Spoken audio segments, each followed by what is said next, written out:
let us pick up with a handy dandy recap of previous session. Okay, so right now the party has been moving up a still technically there but in much disrepair road that leads north of Homestead. That road is called the Spike Trail or Spike Road, one or the other. Doesn't matter, same name difference.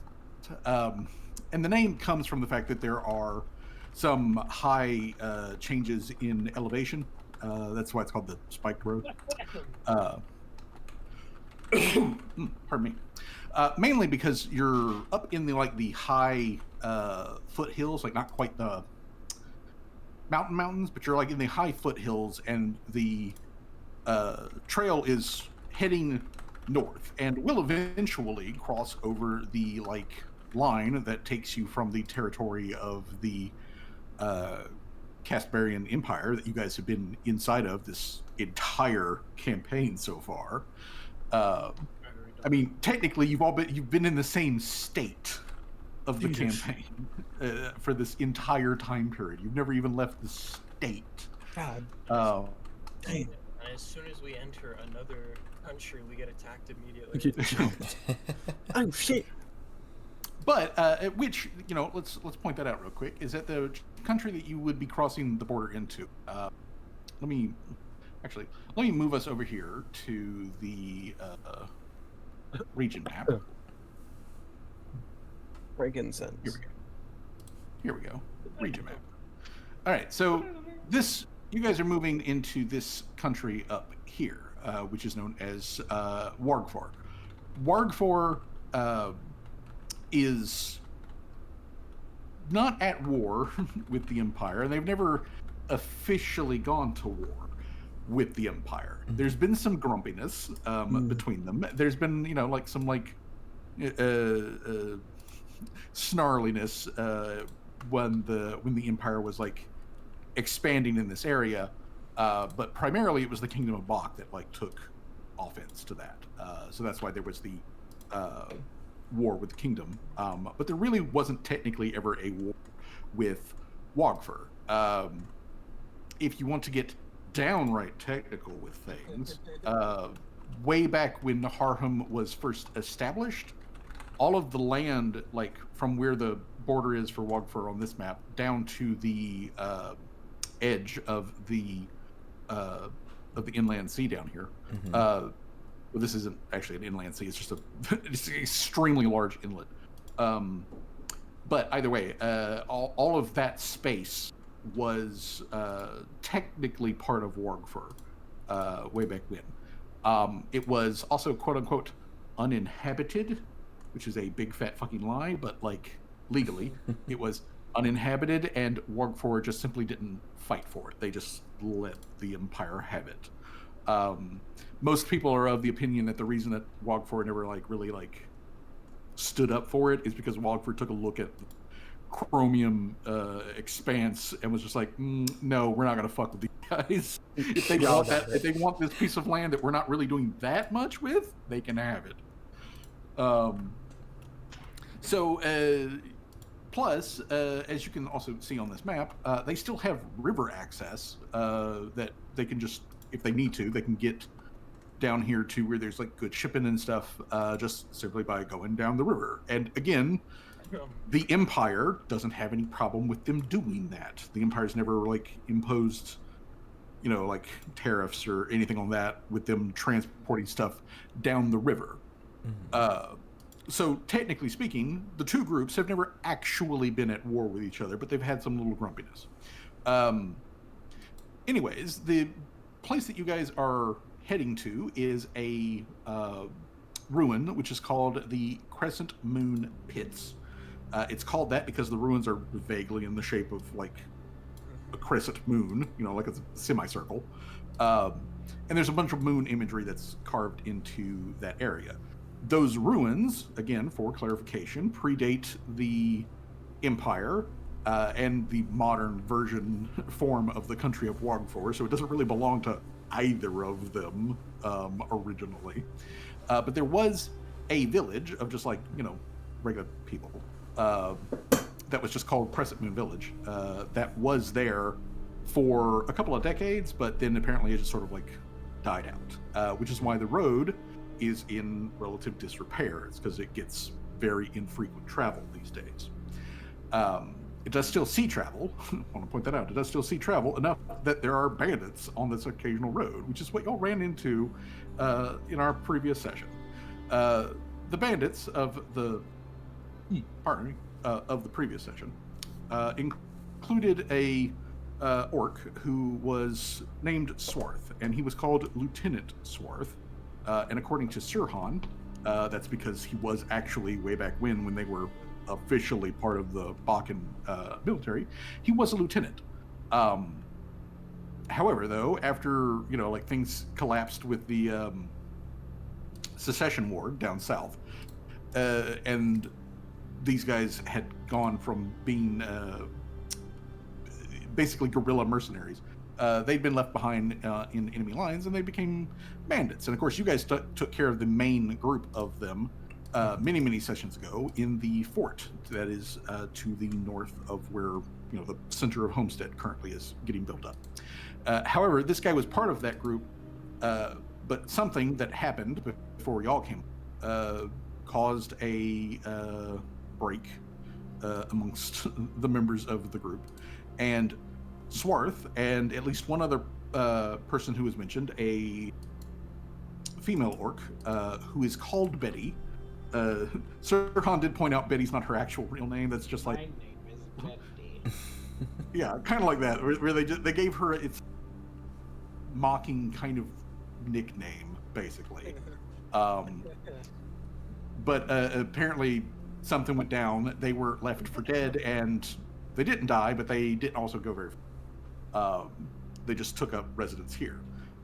Swarth had a trio of like lanky dudes that were with him. They're not human, but they are humanoids. But he had like a couple of lanky dudes, big fat like Fallout mutant hound with him. Oh yeah, that thing. Yeah, he called it Petunia. Petunia was about as smart as a bag of rocks. But Petunia is basically part troll and like healed like a motherfucker after every single. It took a bit to get Petunia put down, and by the time that had happened, Petunia had almost chewed Jamal's leg right the fuck off. Thankfully, he managed to get out of there though before anything was like permanently broken. There was also a harpy, which was called harpsichord. Whether this is supposed to be insulting or not, who knows? But there was a harpy. It did obey general commands from Lieutenant Swarth. But as soon as the vibe of the fight turned against the bandits, the harpy took the fuck off. It just left at high speed in the air. So it was gone literally in a few seconds, and no one has seen it since. But there was at least one harpy. It was mildly dangerous, and then it was gone after it looked like shit was going not in its favor. It did not stick around. So, all of the guys, Swart, the other three dudes, Petunia, they after they had been defeated, they were gathered, and Callie opened up her brand new magical door of warping reality and like threw them through the door over to her workshop, and told the kobolds to be like, hey, take these, strip them down and like do bodies. Get So Manao over here. Yeah. Tell him get here. yeah, get Manao over here to check out Petunia, because Callie was smelling dollar sign, which I smell healing definitely- potions. Yeah, troll's blood is serious shit when it comes to alchemical potions and whatnot. Sick. All right. Leave So that up to Manal, though, to select the material. yes. So back at Homestead, that is in fact what they are doing. Is they sent a couple of kobolds to go get Manal so he can come over to the actual workshop and do that. But otherwise, besides that, the party knows that you've got this split in the road right here at the place where y'all had the fight, and one direction is going to lead you out to Laurel, the other direction is going to lead you towards Crescent Moon and further north. Again, also to just point out, you guys do have Gloria with you, and you also have Sirhan with you. Both of them are familiar with this area, and both of them are pretty damn good, survivalist outdoors people. But the other thing that was important to note is that it did get really fucking cold as you guys were traveling, especially as you've changed elevations again. So there's been more and more snow on the ground, and there's more snow coming. Callie snowball and is gonna throw it at Sirhan. Sirhan, after getting whacked in the back of the head with a snowball, turns around and looks back at the party,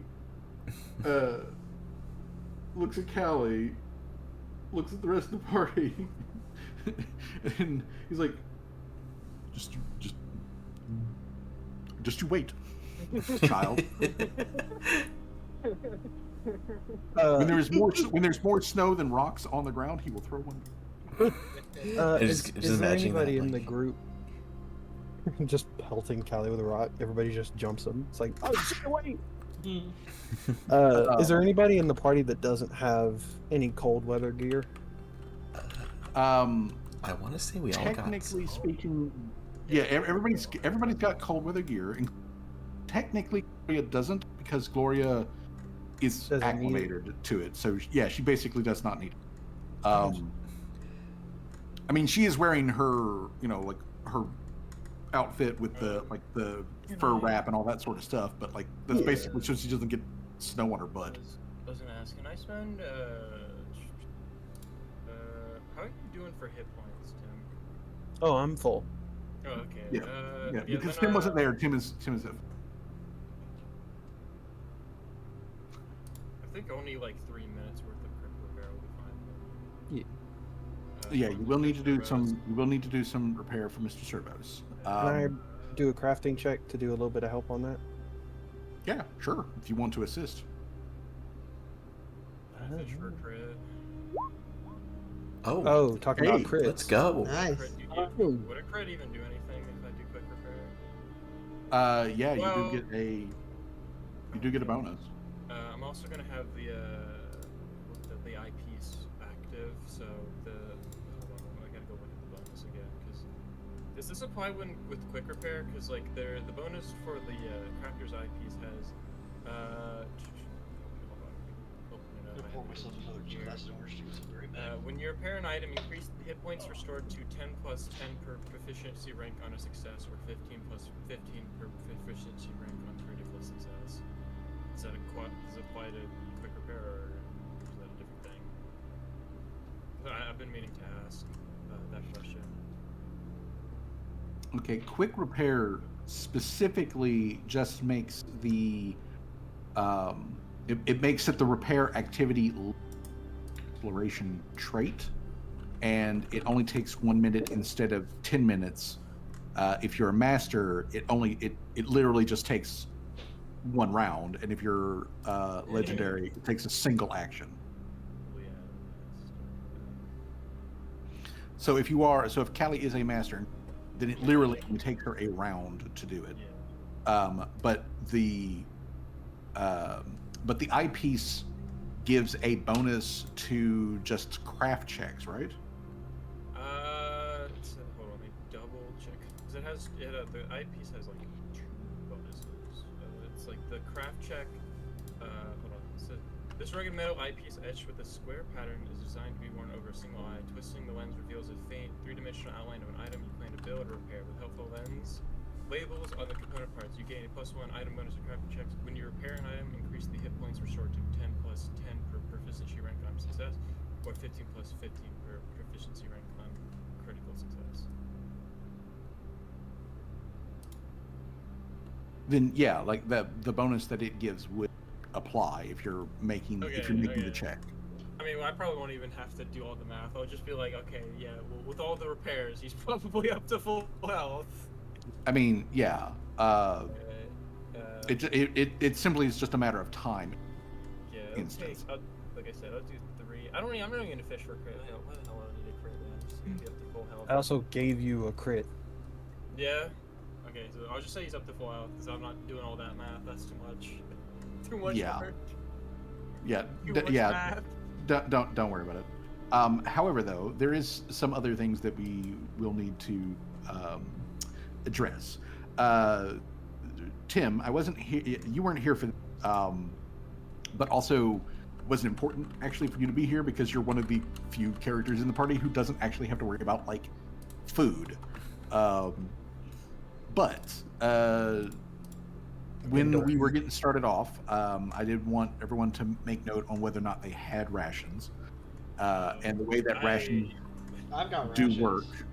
I don't even bother with rations because Callie goes to bed like at the workshop every night, so she probably will just eat whatever's. In that particular case, yeah, Callie does. But the other thing with rations that if you do have rations, the rations are like per week. So basically, it'll take a full 7 days of eating. You go down, like 1 unit of rations. But that said, 1 day's worth of rations does get consumed, as you guys will need to take a evening break. Now, with the cold snap that has come in, that has made things quite cold. So like Callie, because she just goes back to her. She just opens the door, walks to her like nice, comfortable like workshop. Callie doesn't have to worry about this. I'm so sorry, everyone. I'm sure you are. Can I cast a spell if it's gonna be cold? I mean, yes, you totally can. What spell would you like to have? Fire shield. Okay, it's not. Fire shield will help you for literally 1 minute.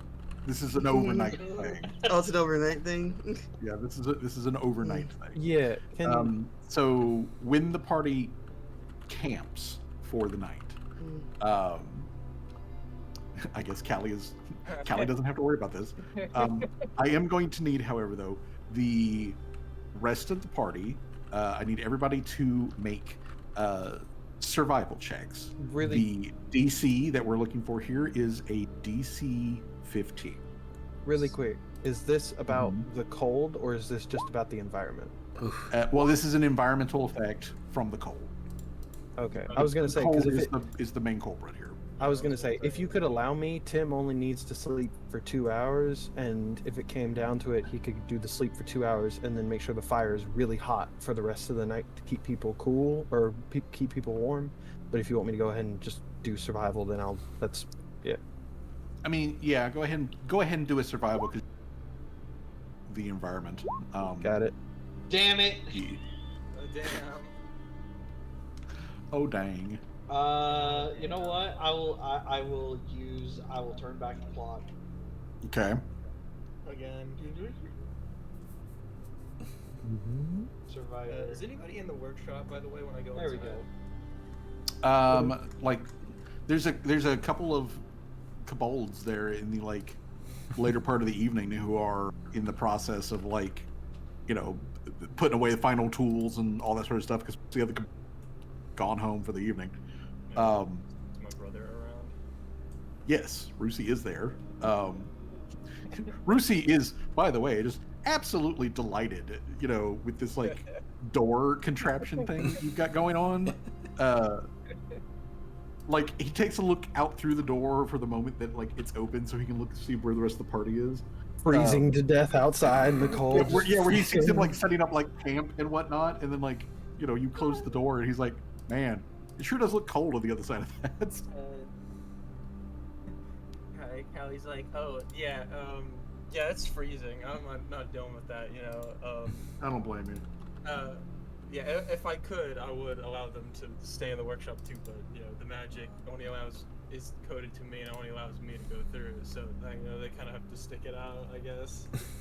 Yeah, sucks to be them, I guess. Tim just flips off the door for a couple hours, just like fucking, and then he's back to keeping the fire warm. It's like fucking. Yeah, as Callie sits down and eats like a full, like warm ass roast with her brother. Yeah. You and Ricky just like sit down there at the table in the workshop and like talk about like what went on during the day and whatnot, and he lets you know that after the initial time when you had thrown in the those bodies and whatnot, the since you didn't leave any specific instructions for the bodies per se, other than the big fat ugly dog thing, which now did come by and collect that. But since you didn't leave any real answers for the like other stuff, he says that Gakthus like came back at some point after like he left, and then like he came back a little bit. He brought Termite and a couple of the like colos, and they hoisted up the bodies, which they had stripped everything off the bodies. But they hoisted up the bodies and then took them into the forest, and he does not know what happened to them after that. So lunch. Well, I could probably wager a guess, but I won't fault I mean, him for it. Callie like, does like Rusi's like, I've heard some like tales about colos, so Callie did mention like I've heard a few things too as well. Apparently, in their cultures, having bodies just be out and about is kind of like disrespectful. They don't really believe in burying them, and so yeah. Waste not, what not. I mean, and like he pauses and like looks down at. Yeah. He pauses and looks down at what? The roast rabbit on his plate. He's like, yeah, crunch. Nibble.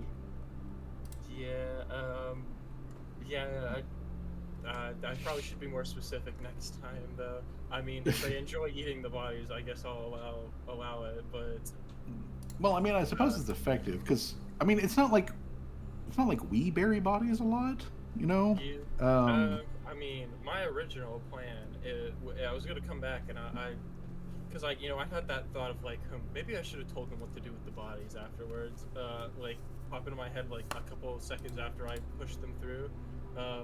And I was originally I was like maybe I should tell them what to do with the bodies, but then I was like it's probably fine.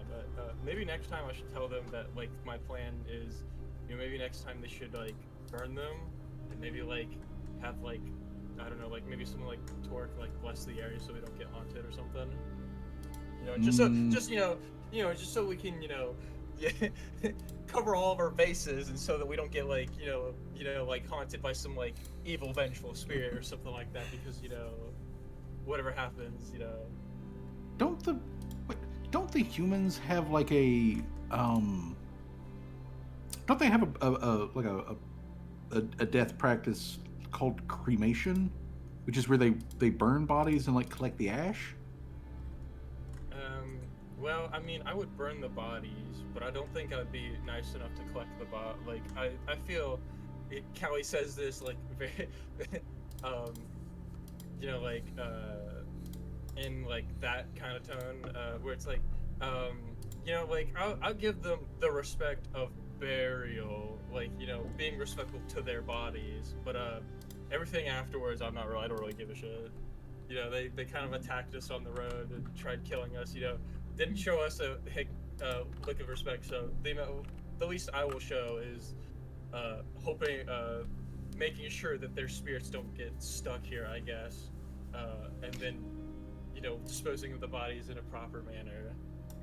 Yeah, I mean, we probably don't want to like get a surprise visit from like Pharasma and Psychopomps. That would probably be a bad thing. Yeah. Although, I mean, right now there's only like you've only got the one furnace, and I don't think you want to throw bodies in there. If you're also going to be using that to like build stuff with, so we might want to put in an order for a kiln or something. You know what? Yeah, you might be right. Tomorrow, since I won't be here because I gotta go back through that door, could you just like tell is we're still here? At the character, is we're like still at the homestead build? Yes, like I do remember that he was building up the Pathfinder building or whatever. Oh yeah, Worf. Yeah, Worf is still located at the homestead. Yeah. Maybe talk to like Worf or like somebody else of like maybe like putting like on top of that order that I already kind of put in for like maybe getting another like goat tamer, goat domesticated farmer or whatever. Maybe put like another job. Maybe get the builders started on maybe building another kiln at some point. Okay, Yeah, I'll let them know. Yeah. Can I do a perception check? I mean, sure. Perception. Yeah, Keep an eye out for anything in the woods. I mean, yeah. No, remember we're out in the woods in the nature. Yeah, everybody else is. But that it would be important for you to do that. So, let's see here. All right, with a 35, things are good. Cool. I was about to say if he doesn't see anything, I was gonna say have Mr. Servers check on him because I would say that he left him. Tim keeps looking at Mr. Servos like. Honestly, I think like Mr. Servos may be just holding the door frame. Yeah, that's what I was thinking. He's holding it in, like up. That's honestly what I was thinking the exact same thing, honestly. Because it otherwise. Yeah, because it otherwise has to be like planted somehow, and given that you would be in a bunch of different, physical locations, it does seem like the easiest way to do it simply be held by Mr. Servos. Yeah. So like fucking, if Mr. Servos dropped the door, there would be no way back. Like well, not necessarily no way back. You just have to move the door back up, right, or whatever. Yeah, well, technically the way that this works is that when Callie enters the door to go back, Callie is kind of sort of like a ghost in that she is like held within the area of the workshop. So you can't close the door and turn it off that way. The portal, however, is mobile itself. So like if Mr. Servos had to like move around, while Callie is in the thing, he can, but he has to then stop and hold the door steady so that Callie can come back. Yeah. So it's not like, so it's just a full like if she wanted to, she could just bail and have Mr. Servos hold the door, and then she'd be back at Homestead. Yeah, pretty much. I mean, imagine. Wow, she got an escape button.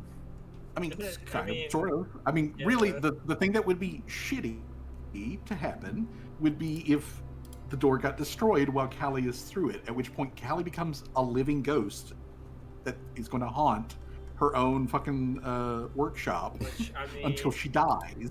I mean, at which that point, not that bad, honestly.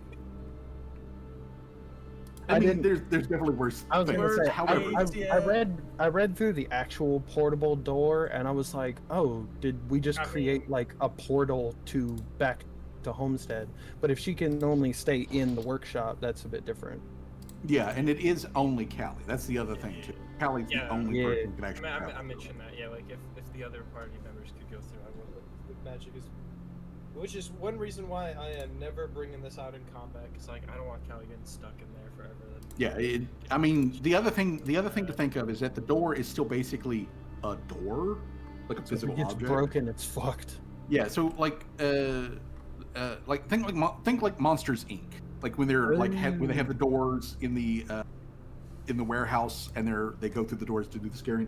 It's like that, You have Mr. Shervo standing there, and in his like robot claws, he's holding a frame that has a door in it. And then like that door opens and Callie can pop in and out of. It's basically just large enough for Callie to walk through. So it's not even like a full-size door either. It's more like a window. Which is why Callie's given the order to Mr. Service to protect the door at all costs. As well as probably tell the rest of the party this information about, guys, just when I'm out in that door, you want to make sure that door don't get destroyed. Otherwise, I'm going to be trapped in my own workshop for the rest of forever. Time itself ends. Telling this to us while we're freezing. Hey, I'm going to be in this warm building while y'all are out here freezing. Just make sure the door doesn't break. Thanks. Click. It's like fucking goddamn it. I don't think she would say it now. I think she would have told you guys when she made the door. Not now. Now's a bad time. No. She wouldn't point that out. She would point that out in the immediate time. Okay, but let's look back at these. Let's look back at these survival checks. Okay, nobody fails survival check, so we don't have to worry about that. However, Timbo, actually, wait a minute. I do need you to do something for me, Timbo. I gotta roll something. I was gonna say Brick is also summoned, so if you want me to roll for him, I can roll for him. Okay. That's good to note. Let's see here. I need... Brick can also now speak in every language that Tim speaks in, so... Boink. Okay, there we go. All right. Okay. I just needed to make sure I had a survival check for Sirhan. Gloria, because of her traits, gets to avoid it, so she doesn't have to make it. Okay, so it is freezing. Like it is frigid in the morning when the party is like getting up and having to do their daily preparations. It is overcast, so Tim, I'm going to need to climb up on a big tall rock and like do your weather forecasting. Predict weather? Yeah. Tim's joints have frozen because he sat in place just fucking speaking in binary to Brick the whole night. Updating the fucking firmware. They're updating firmware at each other. For resting, do I get any health points back as well? If you are not at full hit points, regular rest is again your level, which is now 8 times whatever your con modifier is. So the predict weather. Here, let me actually hit it because it's his full skill.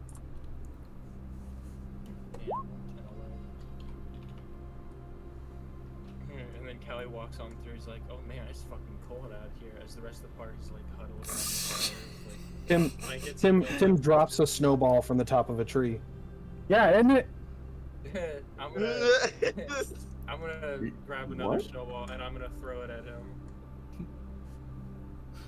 What the fuck? Tim tries to dodge, but his fucking rigid joints don't let him. He clocks him in the face, Okay, this is laser beam. This might be problematic. Oh boy. Oh no! Do I need to go back through the door? No, you better. I'm gonna take that door. No.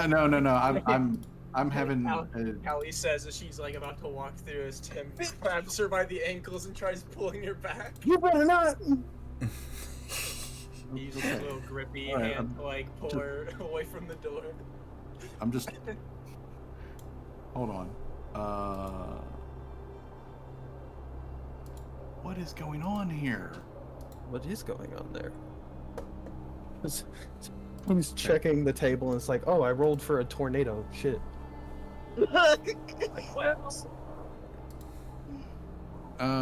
Okay. I don't know what's going on with the with the archives right now, but something that is highly specific to weather is causing some strange ass shit to happen. Okay, whatever. It's raining hard. Suddenly, a Balrog comes out of the ground. It's like, Okay. huh? All right. So, Tim. Sounds about Mm-hmm. All right. That 21 for your predict with skill, you accurately predict today's weather. So as far as precipitation is going, you've got probably 6 hours before precipitation actually starts. It is definitely cold enough for snow. It looks like it's going to be heavy snow. Oh, shit. More Uh, snowballs. Wind is mild, so no particular problems in the wind territory, but snow be coming, a lot of Gotcha. snow. can I, when I get down from the bottom of the tree, can I either cut down a smaller tree or just try and use some survival to make snowshoes so we don't get a penalty for walking in the snow? I mean, I don't know if that's a mechanical thing, but figure I'll ask. well, actually, you know what? Okay. Well, essentially, snow, mechanically speaking, is difficult terrain, so it does slow you down. I don't know if snowshoes are an actual item, but I would not be surprised in the least, because that's This how game is that's how so this game works. crunchy. I wouldn't be surprised if there was poor quality snowshoes, There are moderate quality snowshoes. snowshoes, and high quality. God These damn it. He cuts it. Tim is like, we need to make snowshoes. Quick, Callie, take this wood and go and make the snowshoes in your workshop. There are in fact actually Goddamn, they're magical snowshoes. there are in fact Oh, magical they're snowshoes. Well, I mean they're regular. There's also regular snowshoes. Regular snowshoes, which are an item level 0, they do prevent you from sinking in snow. And instead of taking the penalty for it being, reduces your speed by 10. Which means you're slightly faster wearing snowshoes than not wearing snowshoes. Gotcha. So instead of walking at 10 feet per second, I'm walking at 15. Yeah. Okay. So, but yeah, friggin' snow is coming in the next 6 hours on top of the snow that's already here, which is at the moment about as deep, about ankle deep. But there's a lot more snow coming. That's already, for some people, that's not too bad. For Tim, that's just at his ankle. For other people, that's for Laria, somebody might have to carry her. Yeah, for Laria, that's like shins. It's gonna be that scene in the Lord of the Rings. Yep. The hobbits sinking in the snow. And it's Tim offers, any other shorter people can hop on Brick's back if you want. He can carry most people. He looks up at him and goes, "Hey, got no fucking." Also Gloria has the ability to just she basically doesn't even feel the weight difference if she's carrying Jamal and Laria. Callie's fine. That's sweet. Yeah, she's basically she is literally a walking in some of these instances. Mr. Servos is tank, wall, and step stool.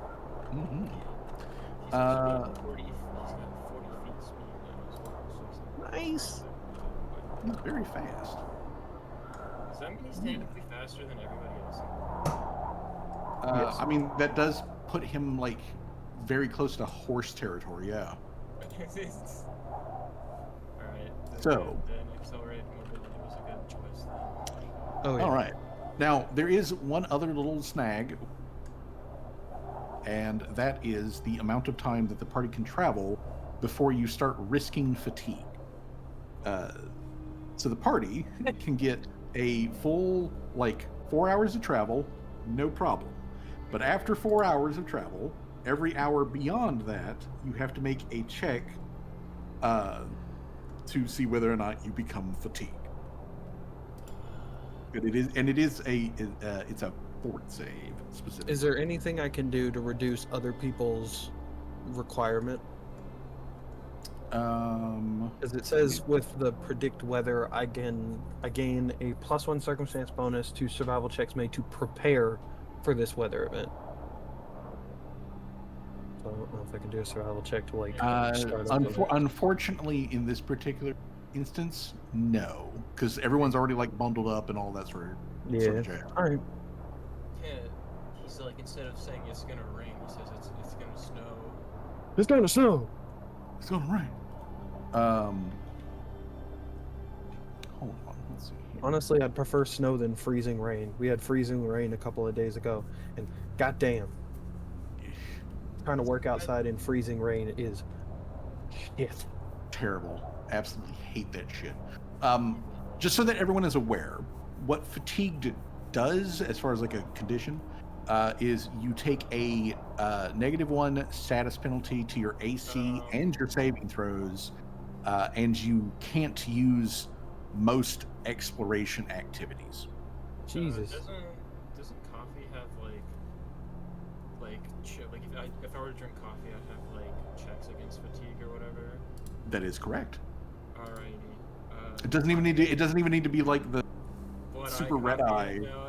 Yeah, it doesn't even need to be the red eye, but like if you have just regular coffee. Callie walks through the. He's like, hold on, guys. Goes through the door. He's like, and then comes back through like a really hot candle. He's like, who wants coffee? Tim can only drink for like comedic sake. He gets excited. He's like, fucking yes. Let me get some of the cup of Joe. Go. Sirhan will definitely take you up on that. He will definitely take a hot cup of coffee. Yeah. Bro, me in real life could go for. Yes, me in real life could go for a cup of coffee. But yeah, if you do drink coffee, or consume something else that is a stimulant, then it does give you a bonus to the saving throw versus the fatigue condition. And it's Alrighty. I guess they're all just drinking coffee. Yeah, I'll say I use some of my reagents to make like a pot of coffee or whatever. Alright, what were you saying, Citrus? Like, don't we need to do any, like, save while I'm looking it up for the Blood Eye Coffee? Oh, DC 1442. Okay. Yeah, so DC 1442 to avoid addiction. Oh, we all have to roll that? Yeah, if you're drinking the coffee, Blood Eye coffee. I literally don't think I can fail this. I have a +15. Fortitude save? A fortitude save to avoid addiction, first and foremost. We all have to do fortitude save first for the coffee, and then we have to do a fortitude save against getting fatigued. But we'll at least have the Gloria doesn't technically have to do that, but you know what? She's gonna sip some coffee too. Oh yeah. Yeah. You're socially drinking coffee. Yeah, she drinks coffee too. Wait, giving Gloria a stimulant? Ooh. That. Callie nudges Tim. He's like, you better watch out. Tim looks down at Callie. How do you know? Well, you're an adult now. Callie's like, how wouldn't I know? Like Sirhan looks over his mug of coffee. He's like, doesn't she know? I mean, no offense to Miss Gloria, but like, she big and she loud. Tim can't blush, but the snow around his feet melt a little bit. Just Gloria is paying absolutely no attention to any of it. She's just like has like an entire like fucking pot of coffee in her hand, and it's just like I think it would have to be like a whole pot just to be like her size. Yeah. Oh, also, then the fortitude for the cold. But then after we're going to need fortitude saves versus the fatigue condition whole. Let me get you the specific DC here. Yeah. It is a DC. It starts off as a DC 15. So this is and you got a +1 going on top because you got the coffee. Great. So unless I roll a nat 1, I pass. I still have a +1 to this. I know. The moment I said it, I was like, everybody is hoping that I get it. Okay, cool. That's most everybody. We need another fort save, Swag. Oh, another one? Yep. What That is one was the for dog the doing? coffee addiction. Wait, can dogs drink coffee? Hold on. I want to know this one. Can dogs drink coffee? Caffeine is bad for dogs. Oh no. Caffeine is bad for dog. Caffeine is Yeah, bad for dogs thankfully and fish, but thankfully he's in NPC mode. Yeah. then Of is course. Callie gonna roll again for? Oh wait, she doesn't have to. That's right, because she's in Mr. Service. Yeah. All right. So. Yeah, Callie's just avoiding this cold weather with all of her inventions. Callie said, "Fuck you and your cold weather." It's almost Yeah. like she's prepared. Oh yeah. Yeah. Is smart or something. The fish girl has invested like intensely in being prepared and able to deal with this shit. I was gonna say cold would be especially dangerous because she's literally in water. Mm-hmm. It would be Yeah. bad if she was in the cold.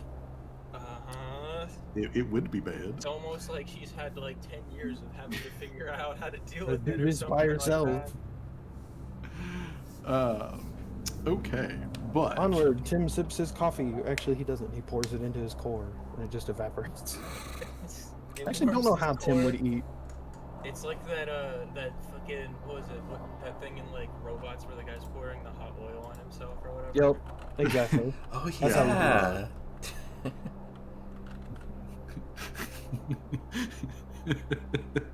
Ain't the first time Tim's poured hot oil on himself. I mean, I just noticed the Crunk gif. For real. Her pouring it like to the side, so it looks like from the profile, like she's like that would be fucking hilarious. It would be either that or it would be like from Airplane where the guy's got a, and by drinking problem it means he can't find his mouth with the cup, so he keeps just splashing himself in the face. It somehow gets in his system, one way or another. He either pours it down his neck. Somehow it still works. Okay. So, the party makes the day, and thankfully, there is no violence or anything that happens. However, as it does begin to get late, and the snow is coming down quite heavily, as it gets dark, or is it starting to get like dark? It's actually quite dim, but as it's starting to get like dark, Sirhan, who has been roving out, ahead of the party because he's a ranger, he's familiar with the area, he comes back and he alerts the party that that he has spotted people up ahead, about a little less than a quarter of a mile. They're currently heading down the road in the opposite direction, so you guys are basically going to meet up with them sometime in the next 10 minutes or so. He said that the group that he saw, that they do have a wagon, and which is attached to an ox or something like that that's pulling it, and that there are 4 individuals that he can make out. There may have been somebody else inside of the cart or whatever, but the cart doesn't look like it has a driver in it. It looks like somebody's leading the ox. So there's 4 people and an ox cart coming down the road. What do you guys think? Should we get off the trail and hide, let them pass, or should we just act casual? How far up from where Sirhan was telling us they are? How far away are they from our current location? They are probably 1,000 to 1,200 feet away. Due to snowy conditions dim light and the fact that the trail is not a straight broad thing, you can't see them. But in roughly 10 minutes, you're going to be on top. They're going to be on top of you first. So that is the question: do you stay on the road and encounter these people, or do you get off the road to let them pass or whatever? I mean, if y'all wanted to. Guys, I have an idea. Oh, How about we have some of the party off of the road, and some on the road. So if they were to, I don't know, attack us or something, we could ambush them. that was what I was gonna think. Maybe me and June could be walking down the road slowly, and so whenever they pass us, we'll be about in the area where you guys are at. So it'll just be me and June, and then if something comes down, the rest of y'all can pop out. Because me and June, while Tim pulls on his scarf and transforms into a human-looking dude, he pops into that and goes, we can kind of keep up as travelers, but if something pops out, then the rest of the squad can drop in if need be. I think that's a good sound idea. What does the rest of the party think? Sure thing. All right, is that I'm the? okay with that. I would prefer it All being right. more than just us two, but it does sound like a solid plan. Sirhan elects to also stay with you guys because he's a guide, and frankly, since he did see, there's the possibility they saw him. Mm-hmm. So it being the three of, Sirhan, June, and Tim, it being the three of you, that would make sense for them to if they saw one person, they would expect to see that person again. Mm-hmm. But everybody else can get into the plentiful cover that is the forest, and just sort of hunker down and see how things go. So Gloria wastes no time in getting herself over behind a rocky outcrop, whatnot. And as soon as she hunkers down and pushes herself up against the rock face, she basically vanishes. There she goes. She's basically not I there. forgot to ask this whole time. Is Gobo still with us? Yes, Gopo is still with you, although the moment the party stops, there's people coming. Gopo has already moved away from the trail and assumed a pile of dirt. Good. Okay. Yeah, I was about to say, he's probably going to turn into a pile of dirt again. Yeah, he's just turned into a pile of dirt. Tim's to the gonna side. de-summon Brick too. He does. I also would point out that he dives into the snow, so he's dirt under the snow. Not just a pile of dirt on top of the snow. Yeah, it would be kind of weird, wouldn't it? Yeah, that would kind of stick out. Yeah, I didn't even consider when I do the scarf, does Brick change? You know what? I'll just say that when you do that, Brick just looks more like a regular dog. Sick. He still says bark, though. Yeah, he still says bark in binary, but he looks like a regular dog. He acts like a trained hunter, which means he's pretty quiet most of the time. Sirhan, kind of falls in with June and with Tim, and roughly speaking, about 10 minutes later, everyone can see and hear a approaching group. And like Sirhan said, there does seem to be 4 people. They do have a wagon that is attached to an ox that they are leading along. The 4 individuals that you can quite clearly see are all wearing heavy traveler's cloaks, hoods, that whole deal and whatnot. One of the guys moving, you don't need to make any checks or anything like that. You can quite clearly tell that he's wearing relatively heavy armor of some sort underneath the cloak. So at least one guy heavily armored. The other people they're moving, smooth enough that it's not heavy armor, but like who knows what they're wearing underneath it. The guy who is in the lead, when he gets close enough that he can quite clearly see, you guys, you see him hold up a hand for like his group, and they like turn and look at each other. They're obviously some sort of like quiet conversation at a distance for like about a minute, and then the guy turns back in y'all's direction, and he pulls back his hood, and it looks to be a one of the, oh god, I can never remember what this race name is. One of the monkey people. Yeah.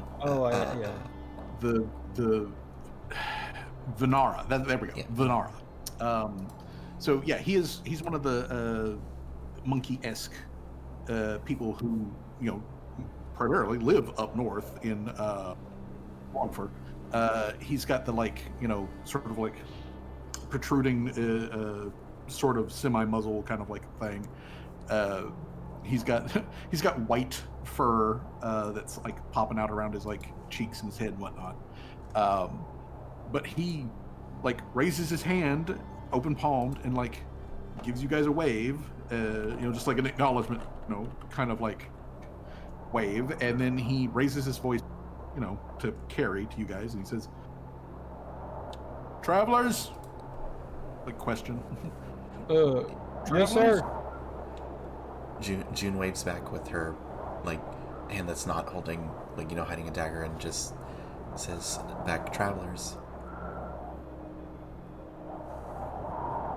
Same here. Been on the road long? Very. Yeah. Same here. Where are y'all off to? We're making for Laurel. Where are you bound? What's the closest, out of character, what's the closest city? Crescent Moon Village theoretically still has somebody who lives there. Theoretically. Actual, like, well-known, you definitely know that somebody does live there. Hailing would be, like, the next city up. That's several days away. But, like almost like 2 weeks. But Hailing would be the next, like, big, well-known place in the direction that you're traveling. Gotcha. He's gonna respond. We're making the long trek to Hailing, but we're planning on stopping at the pits for just a moment to get recouped and then head the rest of the way. We came through there a couple days ago. You're gonna want to be careful. Yeah, that's why we got the guide. He points to Sirhan. Sirhan just gives like a little salute. And the God, I just had it and then lost it again. Venara? Venara. I keep wanting to say Veranda. I put it in the note. I put it in the notes for you, Fuzzy. So in case you ever forget. Okay. The Venara guy. He pulls back his big, heavy, like, traveler's cloak, and you can see that he is wearing like Venaran style breastplate armor.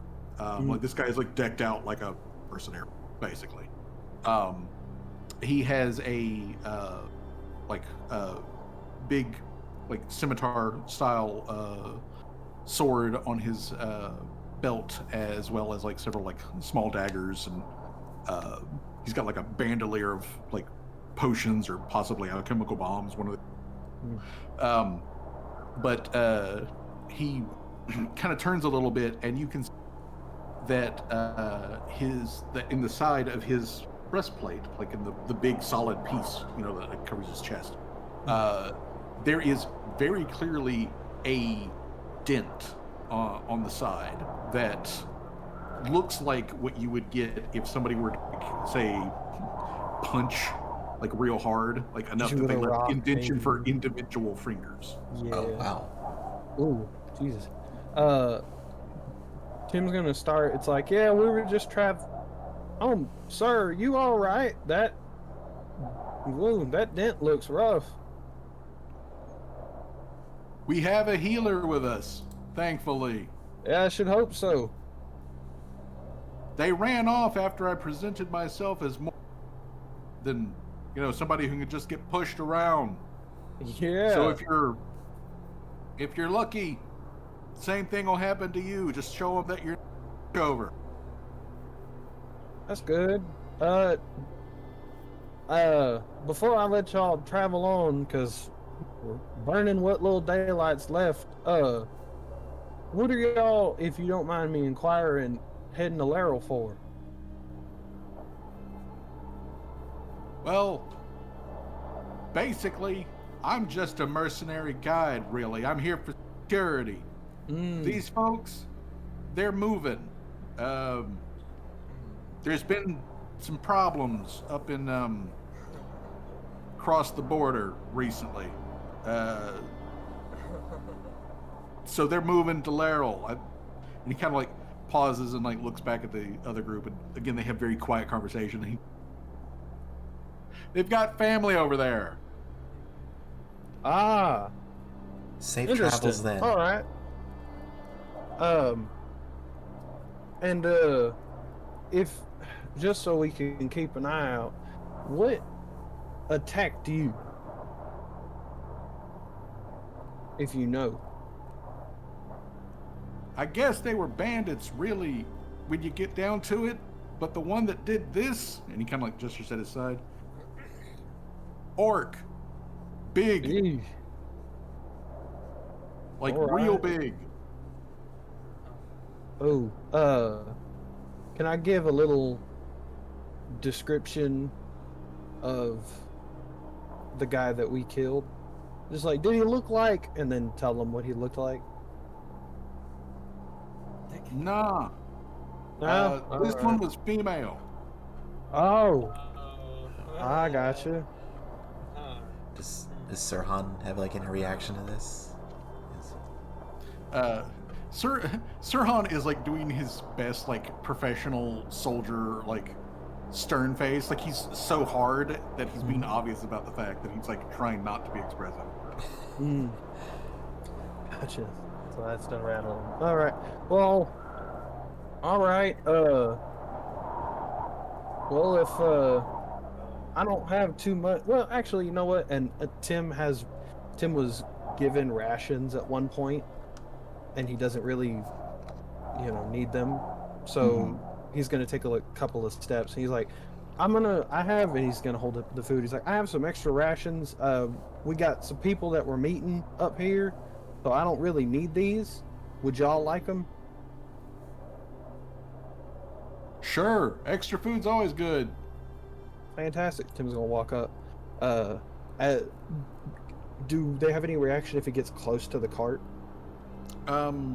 Like not violently or anything like Yeah. that. Since Tim does get closer, Tim can see that like under the hoods of like the other three people, that one of them is also Venarin, female, and then you've got a human guy, and then you have a like maybe like a young teenage kid. Honestly, difficult to tell gender in the situation, but is also very clearly human plus. So like some sort of like probably human Venarin half. Very curious. Monkey. They have family in Wario. But they otherwise they are receptive to Tim bringing over food. The human guy, when you do get up close, he tells you, thanks, thanks for the food. But he also says that, should you ever find your way back down into Laurel, come look them up, and they'll cook something for you. Yeah. My name's Tim. What's your name? His name is. I did not roll for this earlier. I give him Tim random last name. Tim Sunderson or whatever. Tim bunch of numbers.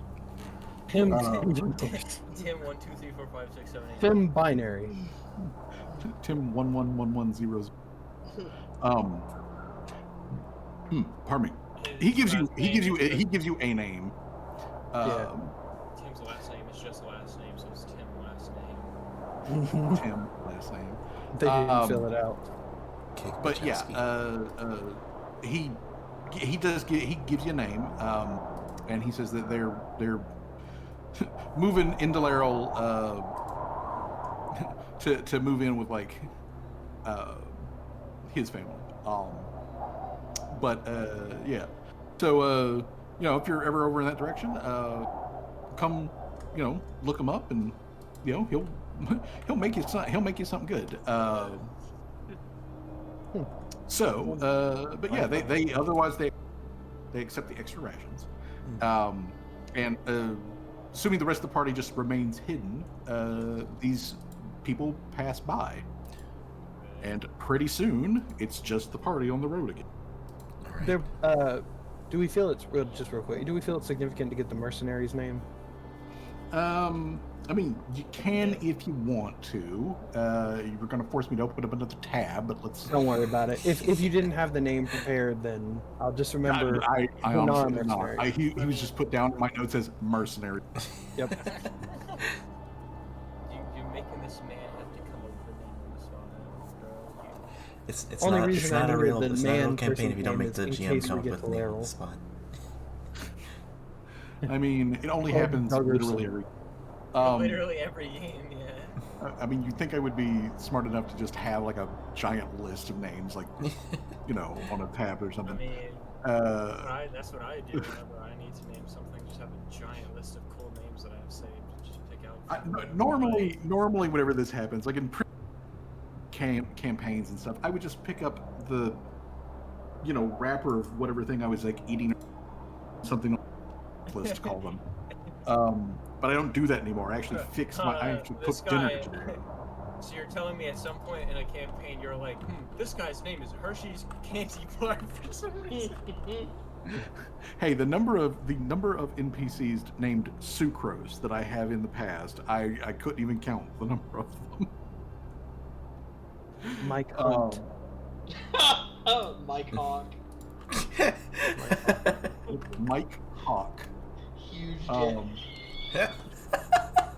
Hawk Tua. Oh no. God damn it. Go to jail. Do not collect $200. Oh, Hawk Tua was the fucking turning point where Jim said, "Okay, we're done." On with the game. Done. We're The done. hot tour is when I'm done. No more. All right. No more. That's where I draw the line. Is that Hawk Tua? Okay. Well, on that note, after parting ways with these people, it does reach sundown, and the party camps. I'm assuming that Mr. Rose goes into door holding mode. Yeah. Callie goes back, so Callie doesn't have to worry about it. Callie will first talk to June and be like, "Hey, June, do you have any letters or anything you'd like to give to work that I can bring over?" If you see her, just tell her I wish she was here to warm me up. Callie gives her like a disgusted look, but at the same time accepts. She's like, okay, yeah, I can do that. You just did you really just tell me that I need to say this? Not in a lewd way. God, get your mind out of the gutter. Not in a lewd way. We need more body heat. It's freezing out here. Yeah, Callie is kind of laughs. Is like, okay, yeah, I can do that. She then also goes over to Jamal, and is like, do you have any letters for anybody or anything that you want me to tell? Obviously, I'm doing this because like Doc and everything. I'm gonna say that Jamal briefly comes to life, and like comments on the fact that how would he have had time in the middle of a snowstorm, walking all day to write a letter. But also, if you see Doc Button, tell her that he wishes she was here to like help warm him up, and he does mean it in the disgusting way. Where's my spray bottle? Tim looks at Glory and goes, "Hug."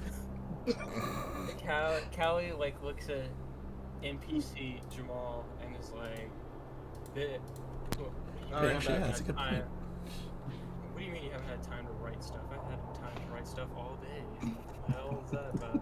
And ignoring the fact that he literally asked her to repeat some very lewd information to Doc Button. And then she opens the door and walks on through. Who's in the shop at the moment? Besides, probably the usual. Well, again, you sort of have the usual. It's different kobolds this time who apparently got the like short end of the stick for like cleaning up.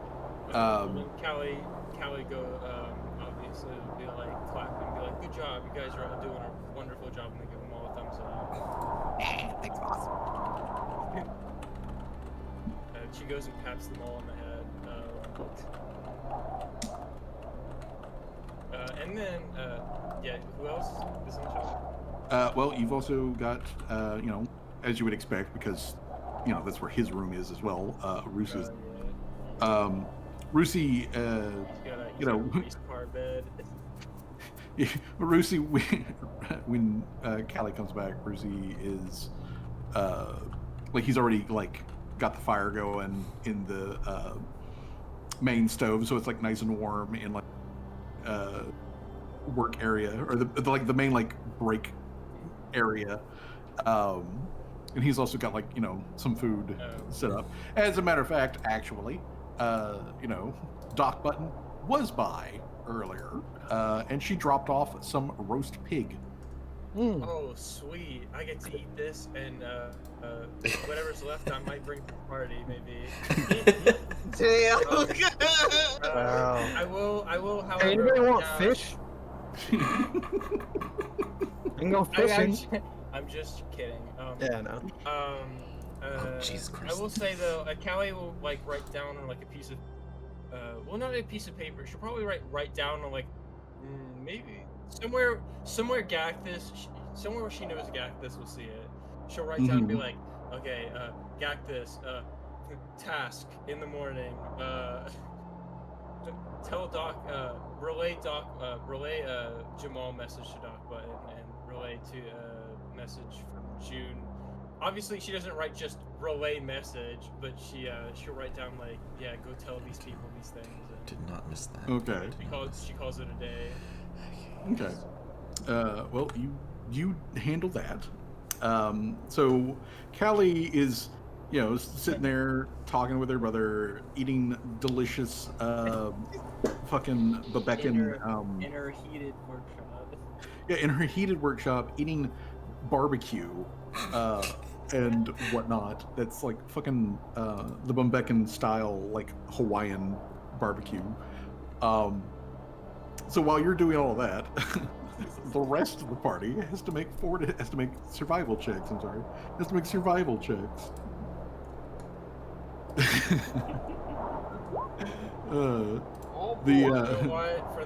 the sake of the DC is 50. I got 17s.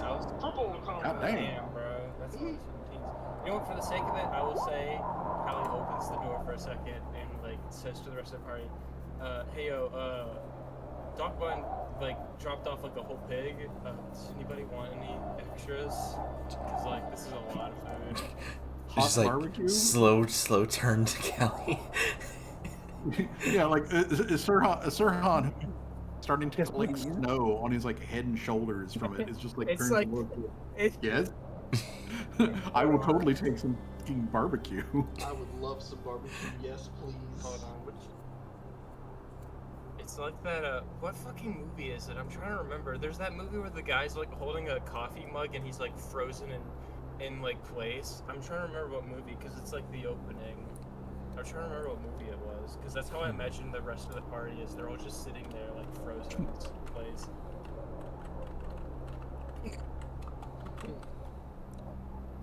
Alrighty.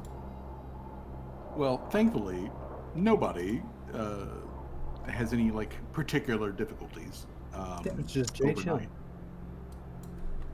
Yeah, Callie eats her share of the roast. He's like, okay, guys, you can have. You can have the rest. Are we doing the coffee hack again to give like Yeah, I would bonuses say to the check? Callie, this time, instead of like going back through the door, she just preemptively makes coffee for the rest of the party because she's like, yeah, they're probably cold, and like, you know, I can't just walk through all like nonchalantly while they're all like growing Freezing. icicles. Yeah, while they're all growing icicles from their noses, you know, like. gotta keep the party from like getting resentful. Yeah, like, I mean, the funny thing is, like, Callie didn't, even me, I wasn't, like, fully expecting to, Oh yeah, ice was a full surprise for these next couple sessions. It just so happens Callie was lucky enough to have an escape. Callie wasn't fully expecting to have to, like, escape the cold every night. I mean, it is funny. It's more funny than anything. Yeah. Okay, I mean, so she did prepare, Callie's so gonna do the coffee. hack again. Yeah. Okay, The rest of coffee the hack. party. Again, if for any particular reason you're not at full hit points, go ahead and heal back up your normal healing. And then I need everybody to make an addiction save. So is that another fortitude? Yeah, that's another fortitude save. What's the DC? 15? What's the DC on your coffee? I mean, it's coffee. Coffee? Yeah, the blood eye coffee. Well, that's a good question. Are you bringing bee coffee or the blood?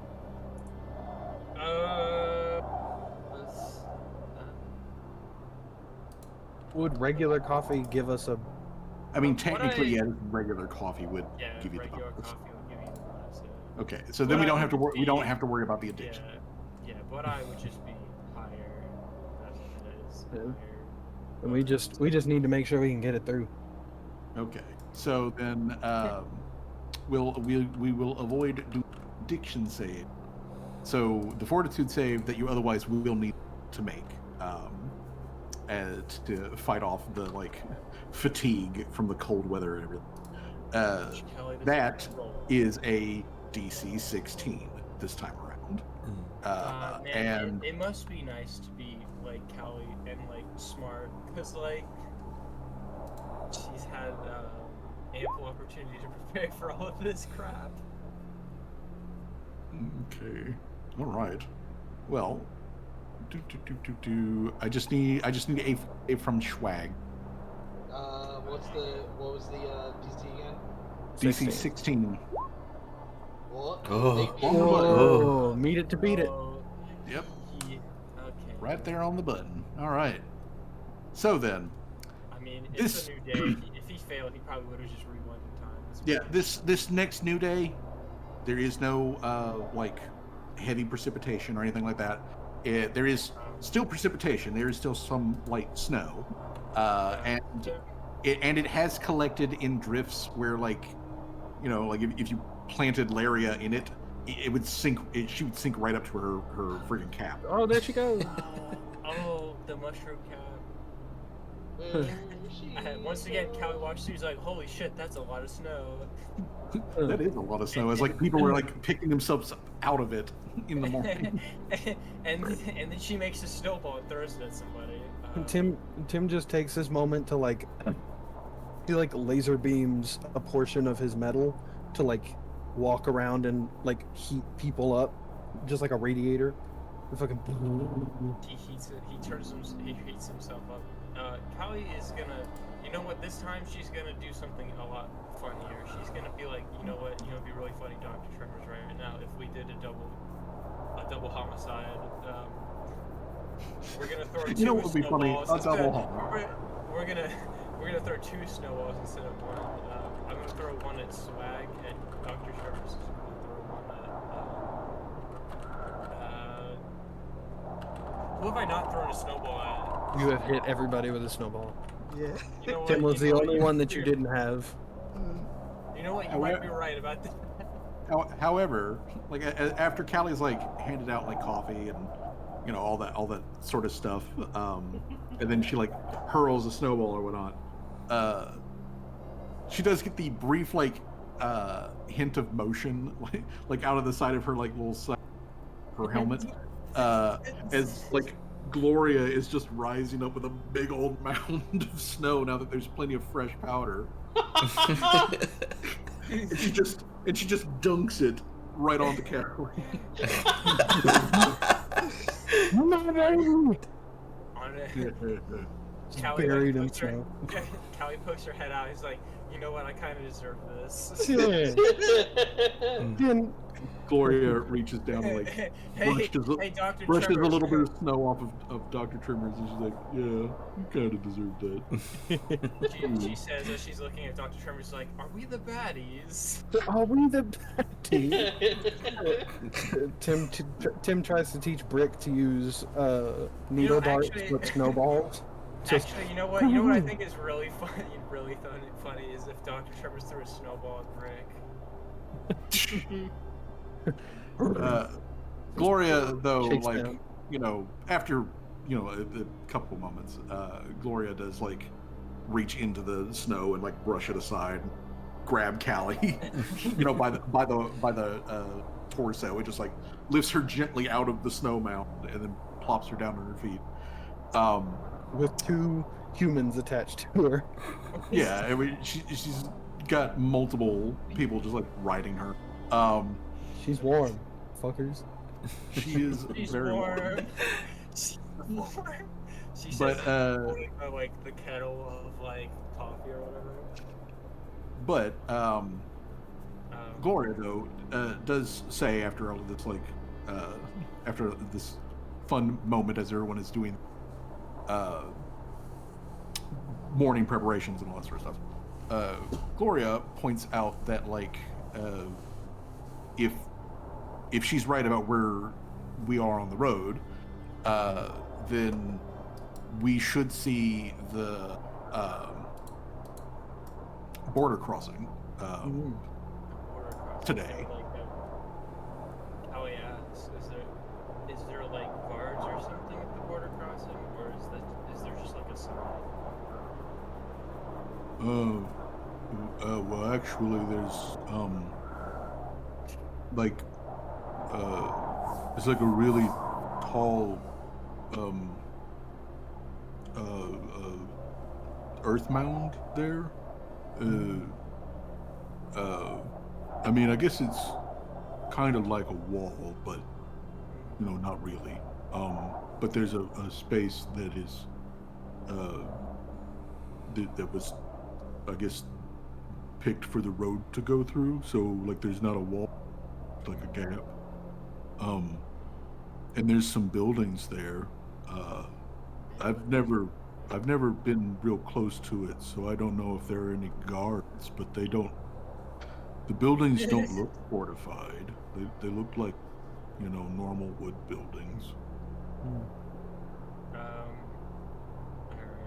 I was gonna also ask, can I do like a check to see if there's any like plants around that I could use for any specific reason or the other? You know, like things that only grow in the winter that I might want. I mean, technically, yeah. You could make a survival check for that.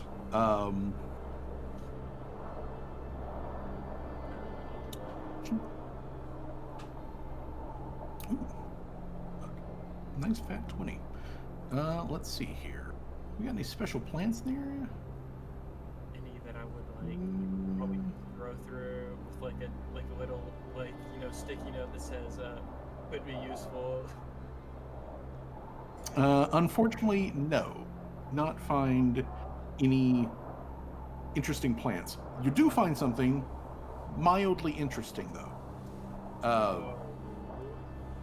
Away from, like, reasonably good ways away, the party had bedded down, and well off the road area. So, like, as Callie, is like off-roading in Mr. Servo, you get Mr. Servo's like beeps, giving Callie like the little signal that like he spotted something. And when Callie looks over in the area, he points out that maybe about like 20, 30 feet away from where Callie is currently at. So like, let's eyeball it, say 150-ish feet away from where the party was sleeping. There is a void in the snow that is big enough for Mr. Servos to like fit in. So there was something that was there that snow would have fallen down on. It's not there now, and there are tracks that lead away from this void. They are quadruped tracks. That's very. You know what? Yeah, I think I should go investigate that. Callie's gonna first off. She's gonna tell the rest of the party. He's like, guys, I've spotted something real weird, like really, really weird, over in that. I'm gonna go investigate for a bit. Can you like not abandon me, please? Yeah, I was gonna say. Well, Tim's actually got experienced tracker, so he was wondering if he could, help along with that. Yeah, of course. I think he, it's always better to have his abilities along because he probably will roll higher. Yeah, roll higher. All right. Well, By a Well, whole Miss- ass one. while Miss Fino takes care of that, I'm gonna go up the trail some and scope out see if there's anything further on. So Sirhan basically heads further down the trail to, scout ahead, while Callie is investigating this. Callie and Tim.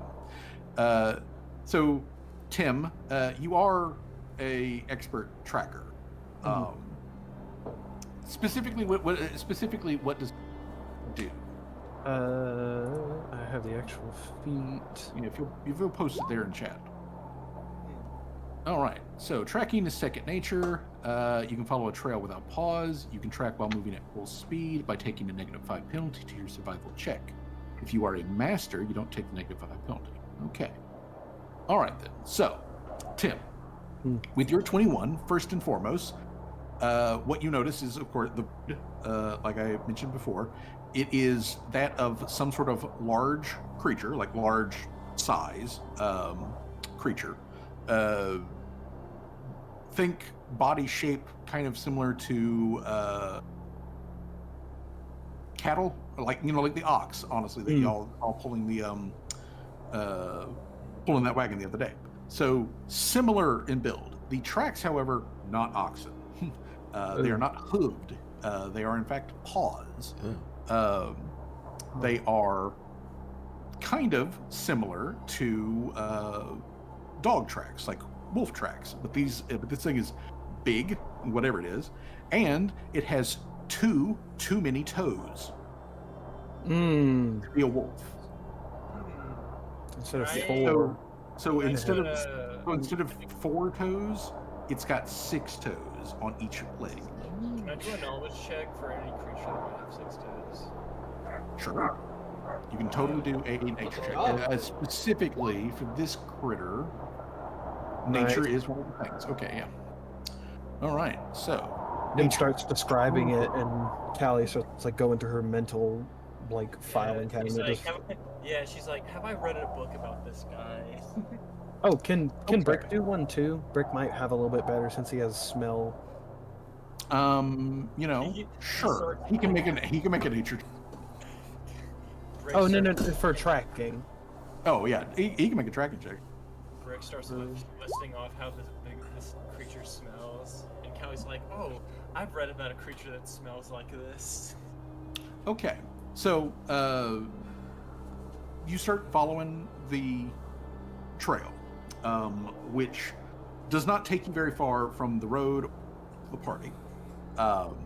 It leads you actually over to a stream where whatever this thing was, it definitely paused for... You okay? Damn. Did you sneeze or did you drop something?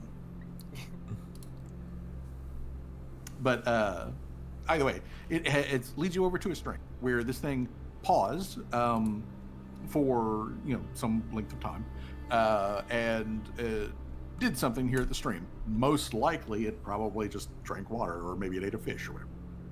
But it did linger here for a bit, and then it waded through the stream and definitely exited.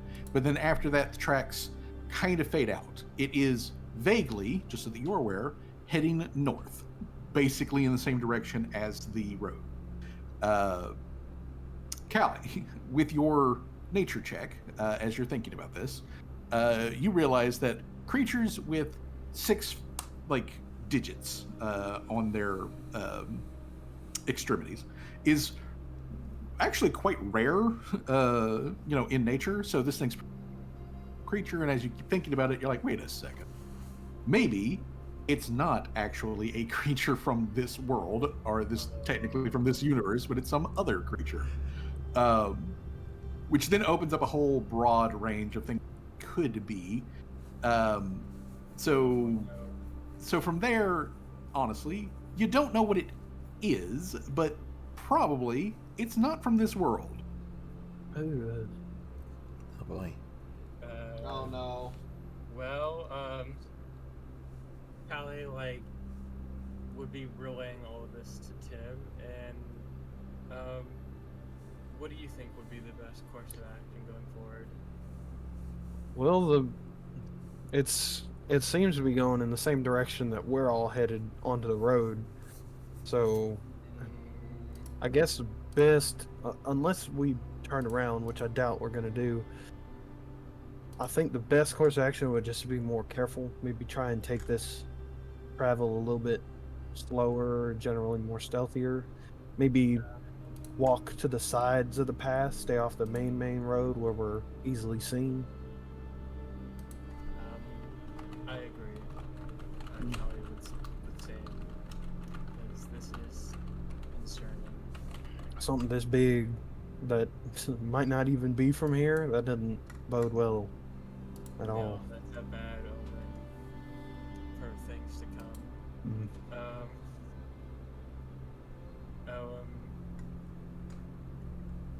Do you think it would be best to go back to the party now? Yeah, but Tim's gonna do one last look around, just a perception check of this area in case there's anything else I missed. All right, give me that perception check. Can I do another survival check to see if there's anything of value in the area? Yes. 24. The DC for all these things actually is 24. Okay. Nice. Damn. Right. So Tim, as you're looking around, being like, okay, let's actually give a good look on how safe this area feels. Now, it's probably a thing of the fact that there's a bunch of people. There's you. There's Callie and Mr. Servos, who's not quiet or anything like that. But when you guys stop talking and stop moving, it gets real quiet. You're not hearing a lot of animal noises around you. That's not wildly out of the question, given the fact that there's you guys currently in the area, but it's real fucking quiet. Other than that, though, you don't feel, like you may be being watched or anything like that. Callie, however, as Tim is really scoping this out, and you're kind of looking around here at the stream that this thing waded through, you notice a glint of something red and glossy amid the disturbed snow and regular forest detritus. And upon closer inspection, you find what looks like a rough, uncut gemstone, Oh. like some form of garnet. It's roughly the size of Callie's fist. Does Callie tell Tim about this before he picks it up, or she picks it up? Yes. Tim's gonna, as soon as he hears that, he's like clicking on his arcane sense and is gonna look at it. Is it magic? It is arcane inert. Okay, It is cool. not magic. My worry was that it was either a trap or a Yeah. cursed yeah. gem. That's what I was thinking. Like a random gemstone in the middle of nowhere. That is very suspect. Yep, it's a random gemstone that was partially in the dirt, partially in the snow, right here on the edge of the water. Okay, well, Callie's gonna pick that up. Yeah. Would I notice anything, like, as I pick it up and, like, pull it closer to my face, would I notice anything else about the gemstone in particular?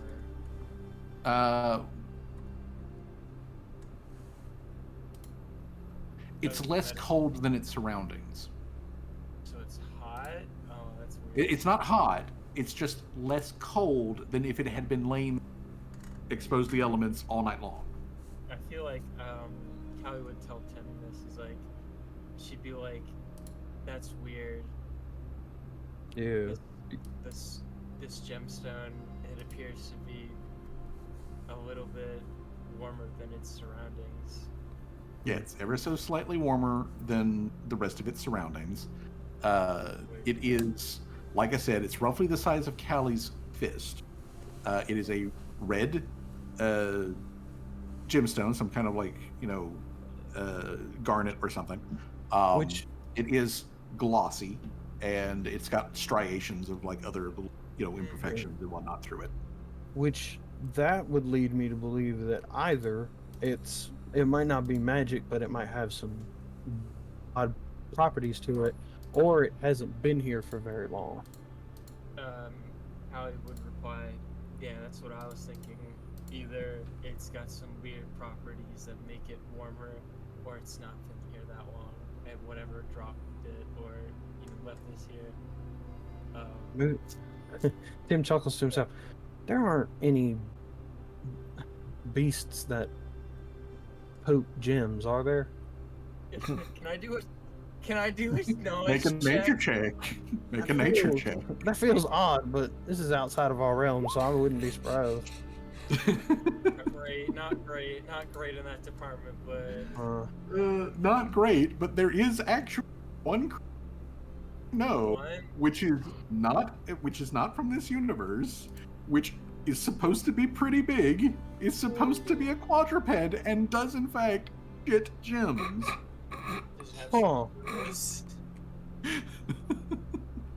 It is a However creature. this is going. Wait a minute. You're telling me I could be potentially holding this fucking creature's fucking poo right now?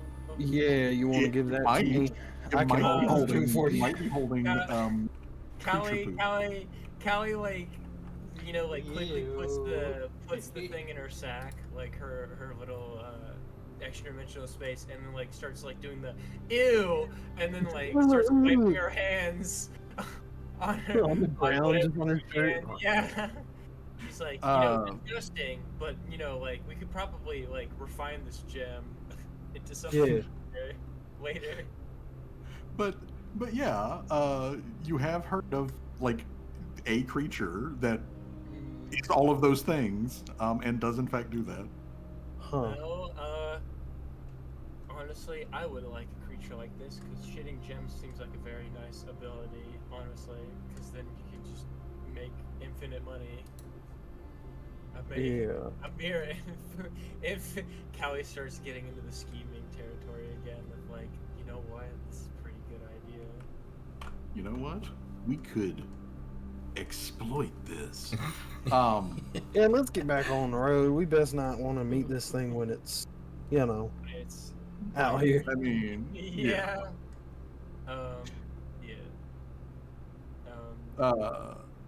Callie mentions to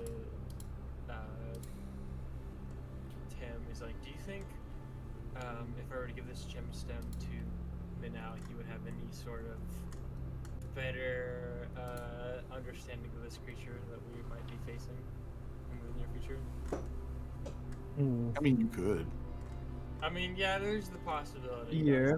I mean, we dump all of our excess creature parts on him anyway.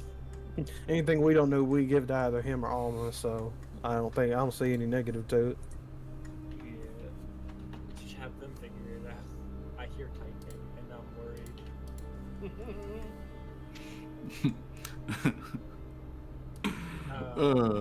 Well, they might be worried about us, so we best get moving. You said there was a stream, though? Yes, there is a flowing water stream. It is at the area that you're at. I do want to do something real quick before we leave. Can I put can I set like a trap or something? I'd be like, something like a snare. Yeah, like a snare. Something that will like let off like a really loud noise or something. You know.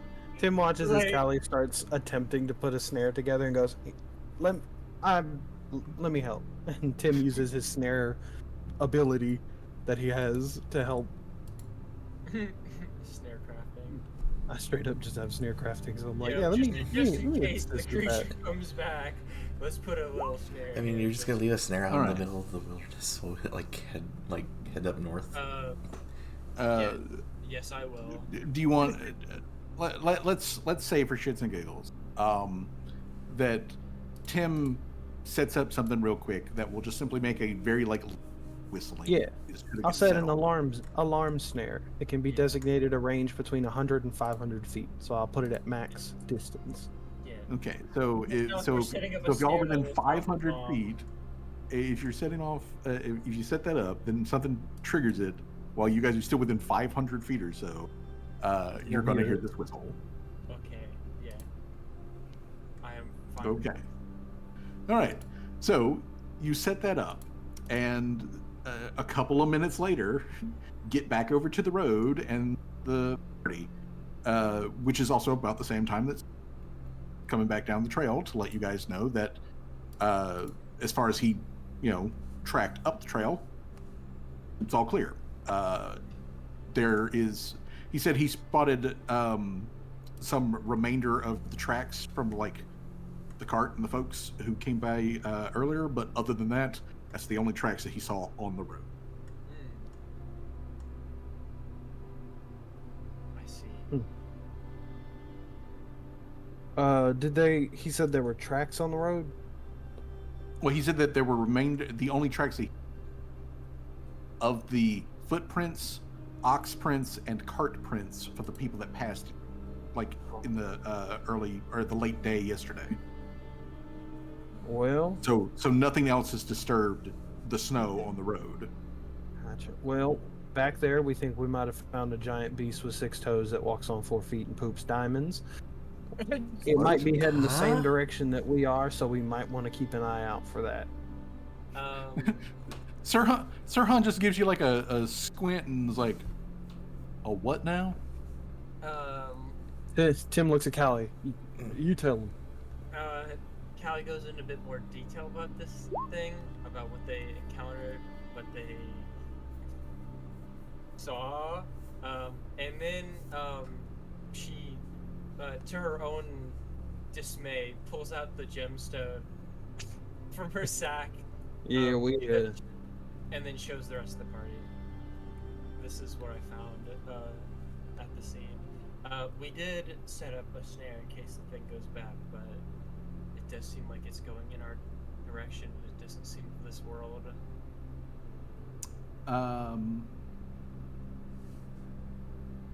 Okay. All right. When Callie pulls out,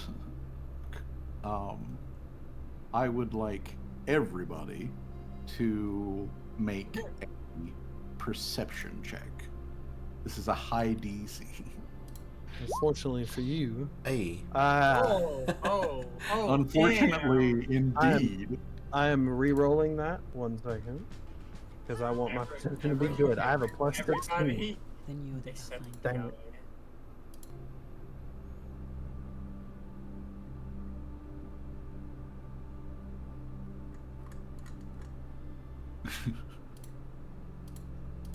Hey, Swag. Hmm? Give me a Roll perception check, perception. please. Perception. Oh damn, bro. There we Dang. go. What's Mama. with the crits all of a sudden? What the fuck? Oh, Yeah, dang. today is crit day. It's Critmas, Okay. baby. It's It is Christmas. It is Christmas. Okay, Christmas. so June and Mhm. Swag. As Callie is like holding up this gem, something don't look right with it. As you're like squinting at this, and neither of you guys have like had a whole raw gems, pass through your possession over the years or anything like that.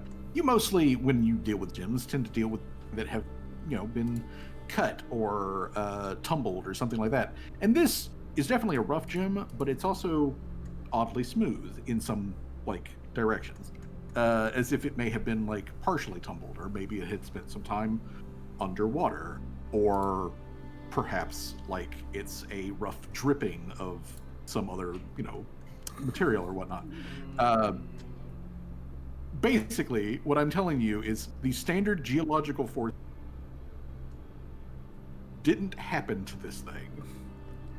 It's like I guess, to as delicately as possible put this, like if this was like molten glass just kind of like plopped down on the floor or something.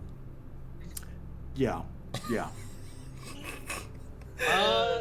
Can I? All right. So I did overhear too that it is arcane in nature. Can I do an Arcana check just to see like what the hell it might be? Yes, you can do an Arcana check. What would the DC be? We're shooting for a 25. How's that? Damn. Oh damn. Okay. All right. So with all of the various mounting things coming together about all of this, given the descriptions, the other things, the piece of evidence in that's sitting there, touching,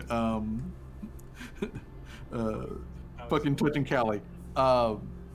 So between Swag and between like Sirhan's kind of unique background, being being part Earth Genie, Earth Genie.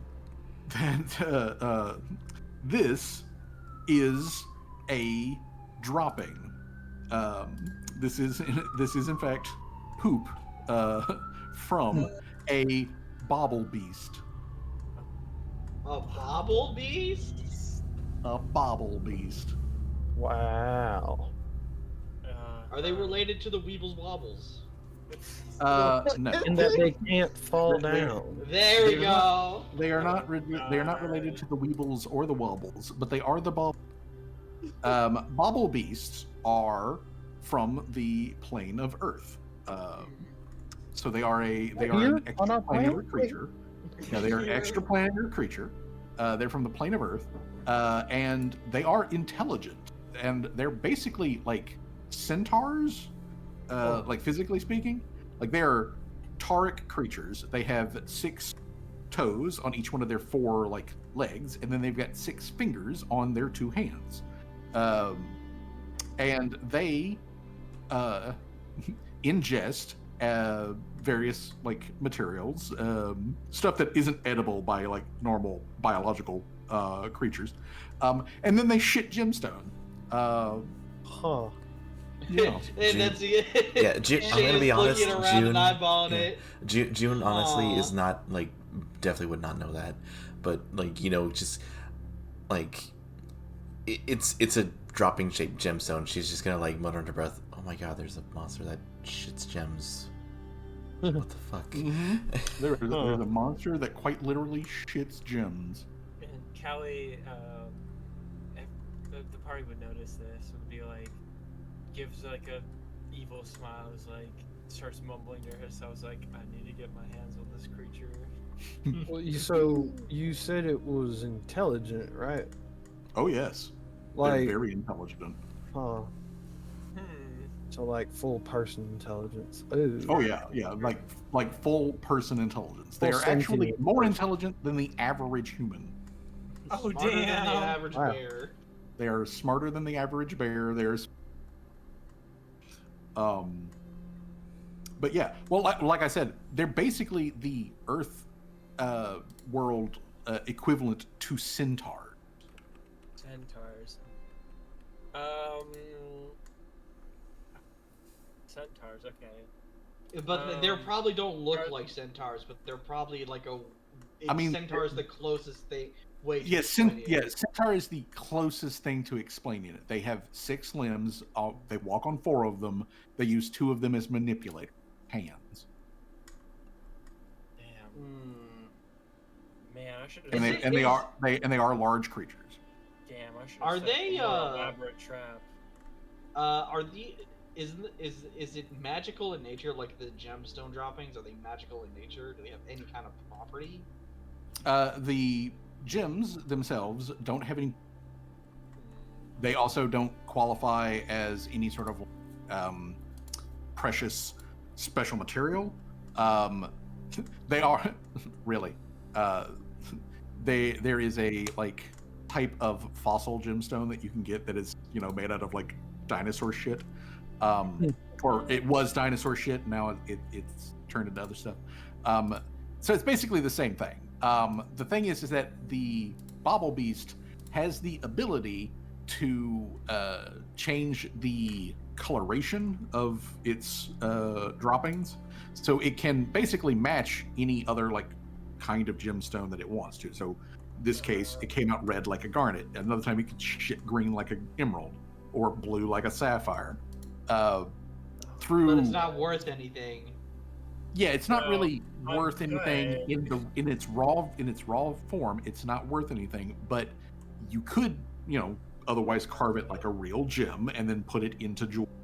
Use it for anything else that you real gems for. Guys, I don't know about you, but I really want to get my hands on this Bauble Beast. Well, it sounds like it can get its hands on anything it wants. Well, seeing as it's sentient, well, you might need to hire this one. Well, it is sentient. It can speak. It probably knows how to read and write, and it's also quite strong. Well, I mean, that'd be a good thing. We could just feed, how profitable that could be. We could feed this guy actual junk, and he'll shit out gems for us. Man, that would be so profitable. Plus, it build out our town. Let's go find this thing. I do just love the fact that Callie's just seeing dollar signs. Oh yeah, every opportunity is another one for money. Yeah. I don't blame her. Something that shits out gemstone. Yeah, I don't think anybody would take that lightly, honestly. Bro, this guy's waste is way more valuable than anything that that could humanly be ascertained, honestly. Especially in the refined gem state. If we were But do we know anybody who can refine the gem droppings? Callie laughs. Dad, what do you take me for? You know what, you're right. I mean, yeah. Sirhan, given background, while he's never interacted with a Bauble Beast directly, he does say that he used to hear from his dad that when his grandpa came over from the Earth realm, that they would sometimes do trading with Bauble Beast, and Bauble Beast were apparently well known in the Earth realm, making jewelry and stuff. Imagine turning your shit into. Sirhan put up his hands. He's like, "Hey, I've just been told that things are different over there." I mean, they know, right? They know what it is, right? I don't know how they could not know. I don't know how they couldn't know that. Hallie laughs. He's like, "Well, as long as I'm not the one wearing the jewelry, I don't care." This jewelry's the shit. It didn't come out of my ass, so I don't care. This jewelry is the shit. All right. Well, all all of that funniness aside, there's currently no Bobble Beast here. So what is the party going to do? I On want the road again. Yeah, I want. While we're on the road, can I track the whereabouts of this Bobble Beast? Like, keep track of where they're going, because you said they were going in the same direction. I want to keep track of where they're going. Well, you would, in order to not slow down the party, somebody who can track at speed. At which point you have two options. You've got Tim, and you've got Sirhan. So if you want to put one of them in charge of keeping an eye out for Bobble Beast tracks, without slowing the party down, then one of them can do it. Callie slaps the back of Tim. He's like, "Do you think you could do that?" Finding the gym shit monster? Yeah, absolutely. Alright, then. And starts cranking his eyes up and goes, "Let's do it." Callie's like, "I'm relying on you." All right then. So, the party begins traveling. Roughly a little more than 4 hours later is when the party is going to reach the actual. So as we're in the lead up time to that, Tim, I'm going to need you to make a survival check. We will need to apply the -5 to it so that you can travel at full speed while also tracking. Can Brick do it without taking the -5? Brick's got the scent ability, right? Yes.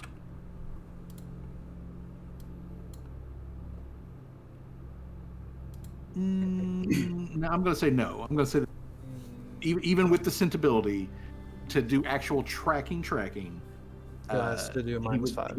He would still need to do it, but it would take the -5. So Alright. either Tim directly or Brick directly will need to make that check. Oh, so not both. Yeah. So one of you needs to make the Gotcha. check for tracking. Oof. You know what? I might give him a hero point to reroll that. They're out of hero You know what? points? Yeah, I'll give Kelly like knocks him in the back of the head when she sees like a wire sticking out. Just, Well, oh, yeah, also- I'll give him. Also, this would be a good time to point out that everybody does have a wild that that Torque gave you from her hero ritual, which means you do get a free non-hero point reroll of a skill check with a +1. I'll go ahead and use Wait, that. she gave to- everybody one? Yes, everybody has a wild card that remains quest. Reroll it. There we That go. will be There a we- 26 -5. That will be a 21. Then that's enough to do it because the DC is 20. There Let's we go. go. Let's go. All Tim right. thinks of Torque really hard and is like, "Oh, I know what to do."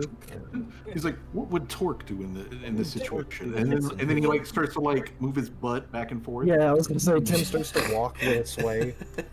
Just, I figured it out. Hold on. So yeah, one way or the other, Oh, wait, back. Tim really puts his back into the into tracking. Tim, for the most part, you don't find any evidence whatsoever of a Bobble Beast, but every now and again, you do spot a 6-toed track in the snow. As this Bobble Beast is apparently moving around, it is actually taking actions to not leave as many tracks as it can, like as it's going along. Like it's smart enough to like try to not leave that many fucking tracks as it is moving. It does continue to move generally in the same direction that the road is going. So you're never very far off from the party as you are tracking. So at the as you guys come to hour number 5 of travel is when we go to a new map. And I actually, really quick, while we were doing this, since Brick isn't tracking, Brick can be 100 feet in front of us, and he can speak to me telepathically. So That is correct.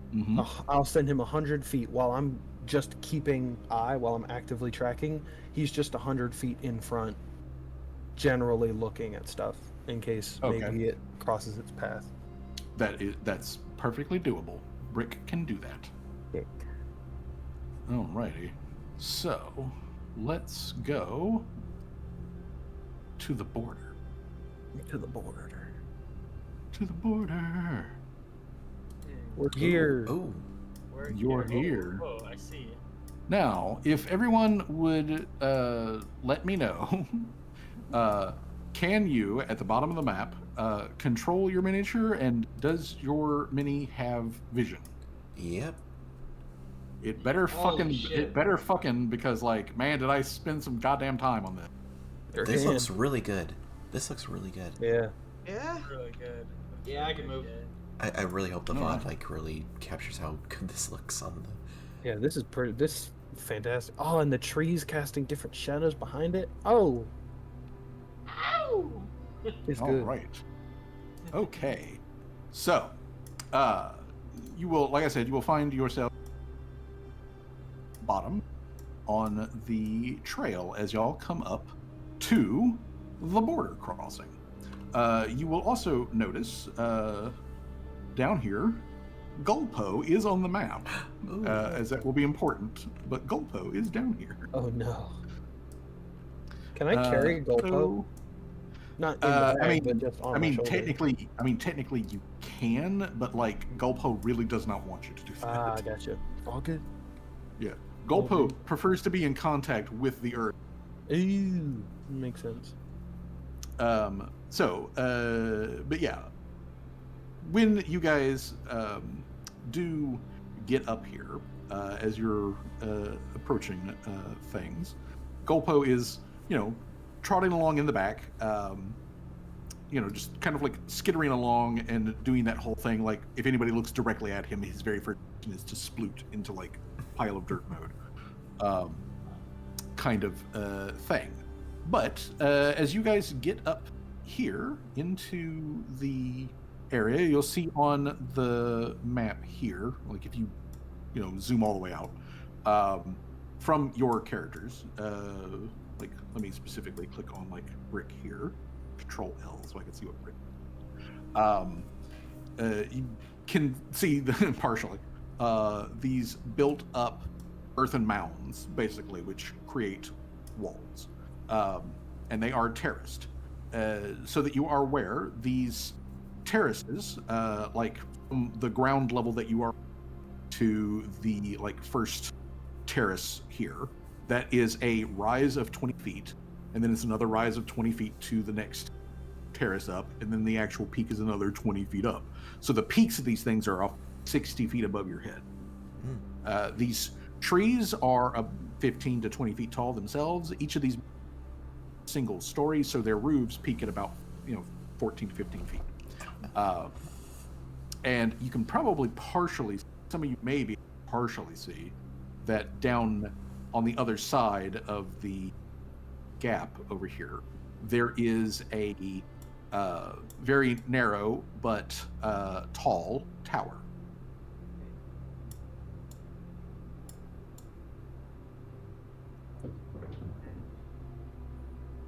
They got a strike upstairs. All right. Go. All right. So, other than that, there is a curl of smoke that is coming out from the larger building over here. You don't see anybody, moving out or about or anything. And these other buildings that are here, they are, well, the doors are closed or anything, but they clearly don't look got currently occupation going. There is some damage to the buildings, but buildings have been repaired. There's very obvious repair done, just sort of like patching them up. The buildings also look quite aged, which according to Sirhan and Gloria, these buildings have been here for quite a while, so that's not unusual. And this place over here, according to Sirhan, because Gloria's never actually really been closed, this building over here is like some sort of like inn or maybe a tavern or something like that. This like porch area that's up front here, there is a railing in front of this. You would have to climb over a railing to get into it, but it is basically a porch with some chairs and whatnot on it. But there is some light coming out of the windows of the building. Like I said, there's also like a curl of smoke rising from its like central like porthole up here. It doesn't really have a chimney, but it's got a smoke hole. What time and of there's the day smoke is coming it, out. by the way? It is getting late. You are maybe an hour away from sundown. So you're basically, the party is right on the point of where they're going to start to need to make saves for fatigue. I see. I was just gonna say, can Tim get up here to where Brick is, and like start heading to this door? Sure can. Okay. Tim, Mr. Gonna get- Vanguard. Mr. Hey, your boy's got to get here. Tim is going to. I'm gonna say Knock 'em. I'm gonna follow slightly behind. I won't be like fully behind. I'll be like slightly part way. It's been more than an hour, correct? Obviously, since I used the necklace, it's actually been a day. Yeah. It's been a whole day. Yeah. Tim is gonna stay as a robot. Tim's gonna knock on the door. If it's like a knockable one or if it's one that just swings open, let me know. But Tim's gonna knock on the door. It's like, It's closed when you come up to it, so you can definitely knock on it. hello? Knock, knock.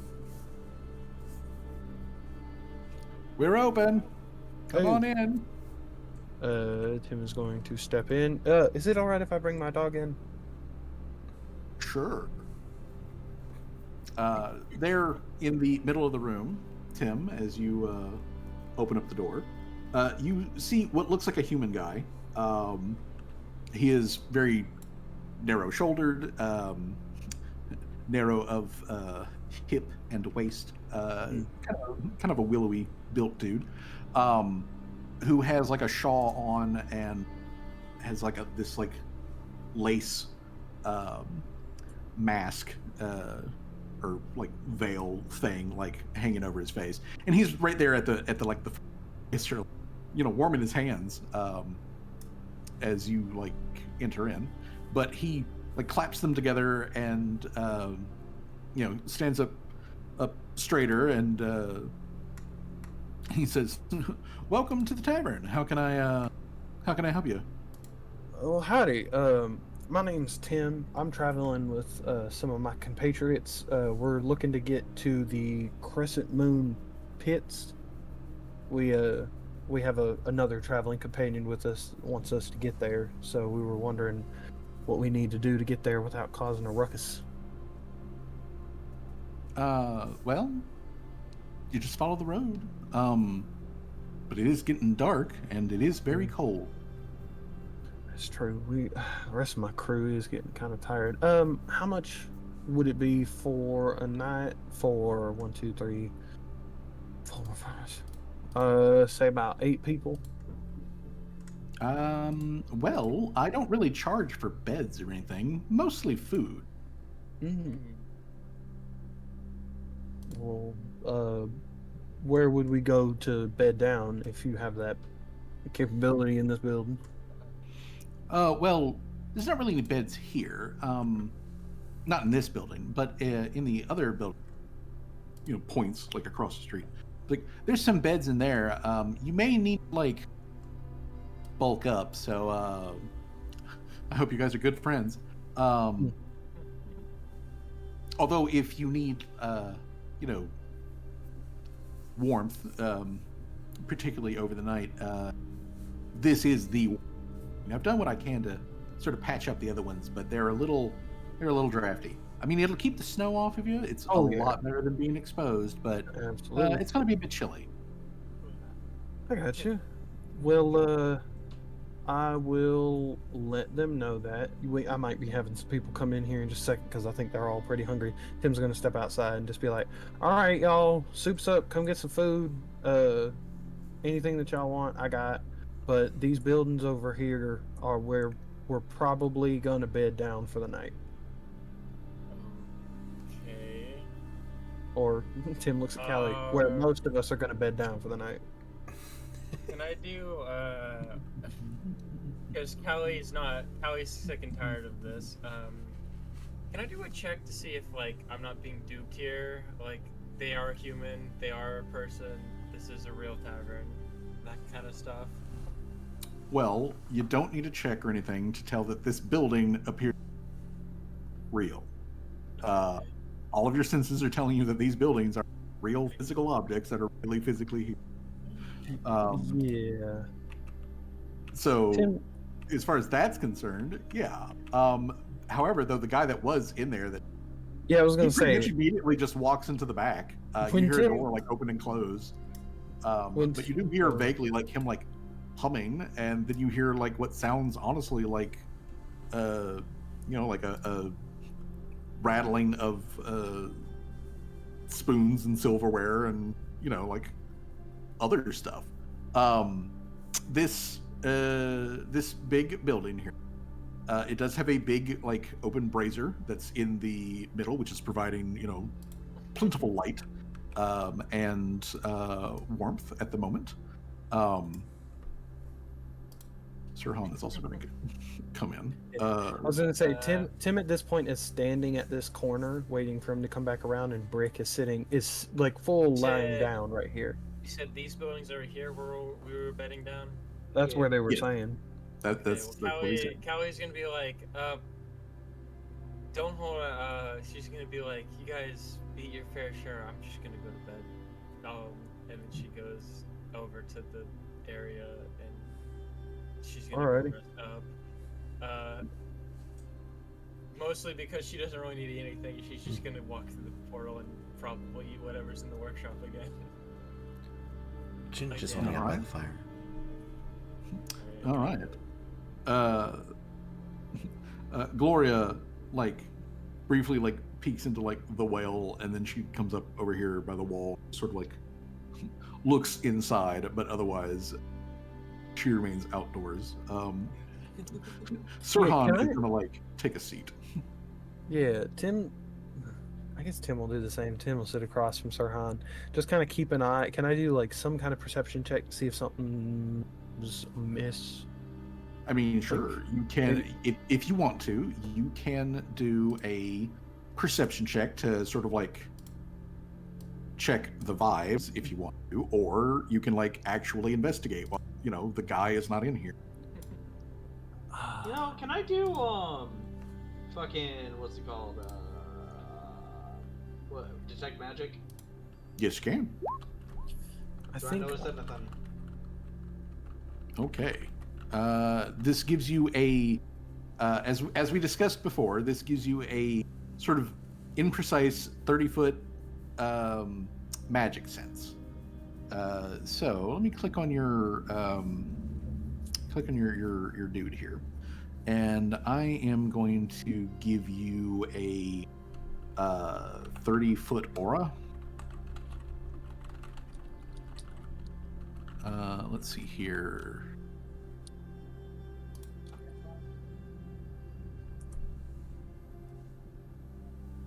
All right, so it's anything within 30 feet of you. So 30-foot circle. I'm going to give this a... okay, and click. There we go. All right, so within this range, you can detect out with detect magic, and in this range, nothing that you didn't already know about, from your party members, and Gopo, pings. So at the moment, it's just you. Can I have Brick like wander around this like corner? Yeah. Just kind of like get here.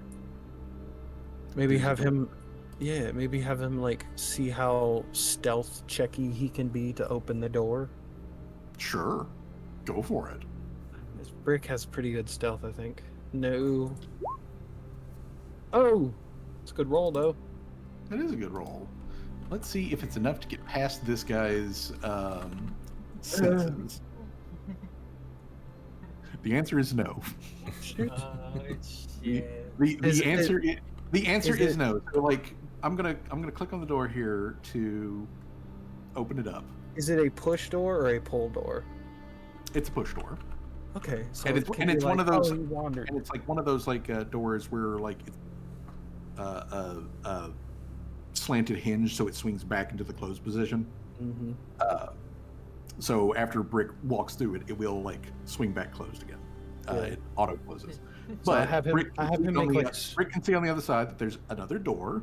There is a hallway, and then there is a like kitchen room down here. I have Brick make the dog snuffing sound, and then I make a whistle to like call him back and be like, "Brick, come here! Don't wander off." And then he'll wander Okay. back. Well, Brick does all that. Brick also lets you know that in that brief moment when he was like over there and pushed open the brick snuffle noise and all that sort of stuff, he detected a scent that he has smelled before. Uh-oh. Speaking in utopian, what'd you smell, buddy? Theoretically, Bobble Beast. Oh no. Does anybody have invisibility? Well, I mean, the one person who did just went to bed, so. Does anybody have a spell for invisibility? No. Nobody. The Aside. closest I have is Laughing Shadow.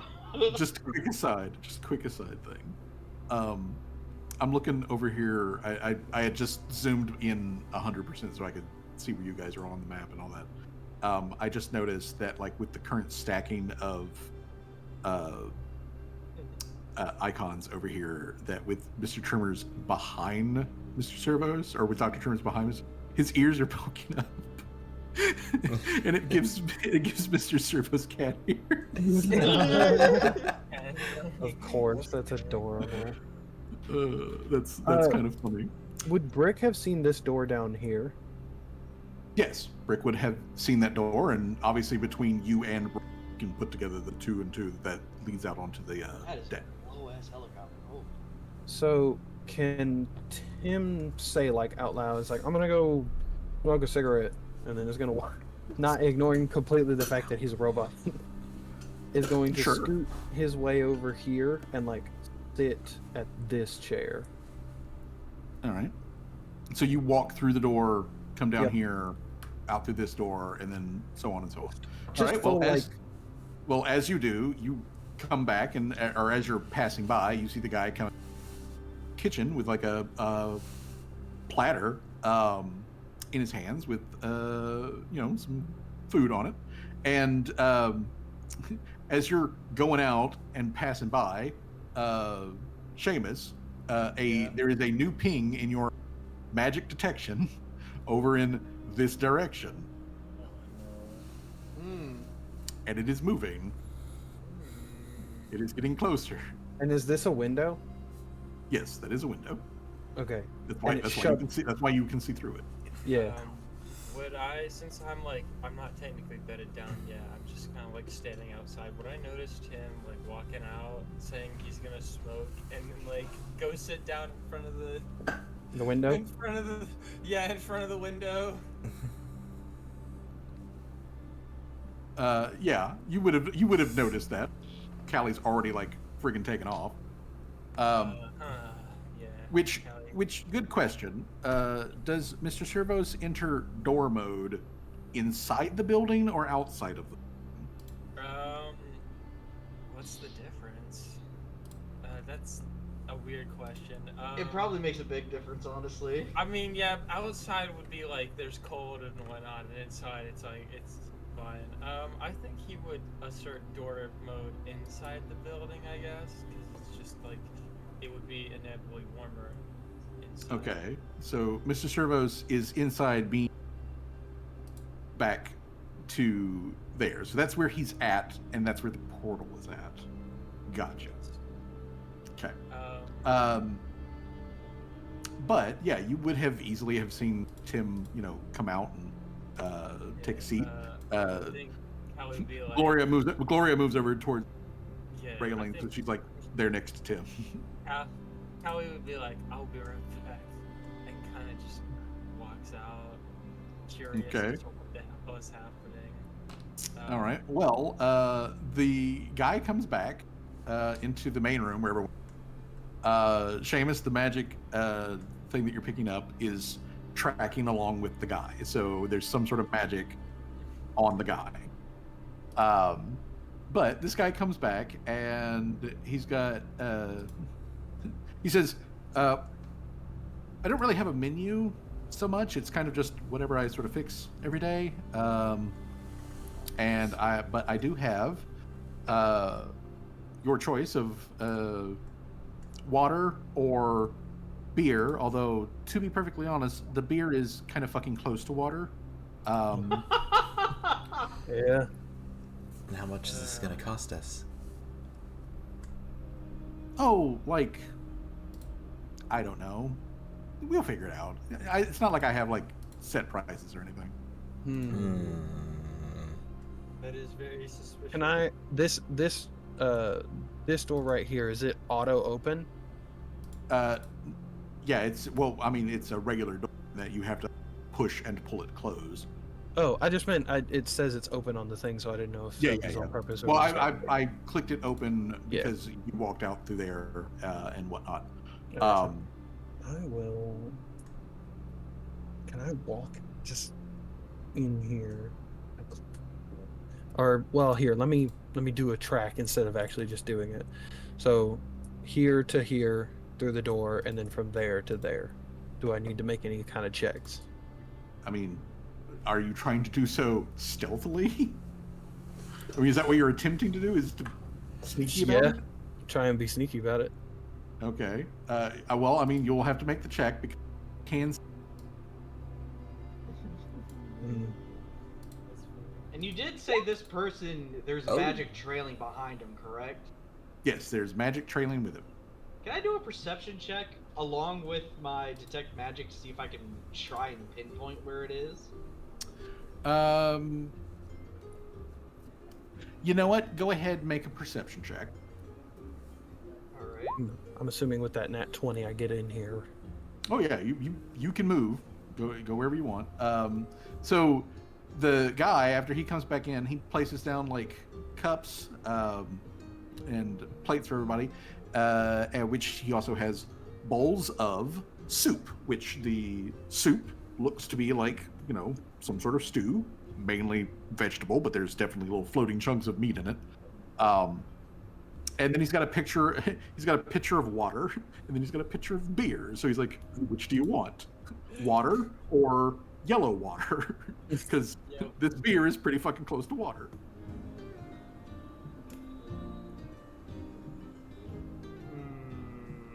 But Tim, you're in a kitchen. I'm gonna say Callie goes.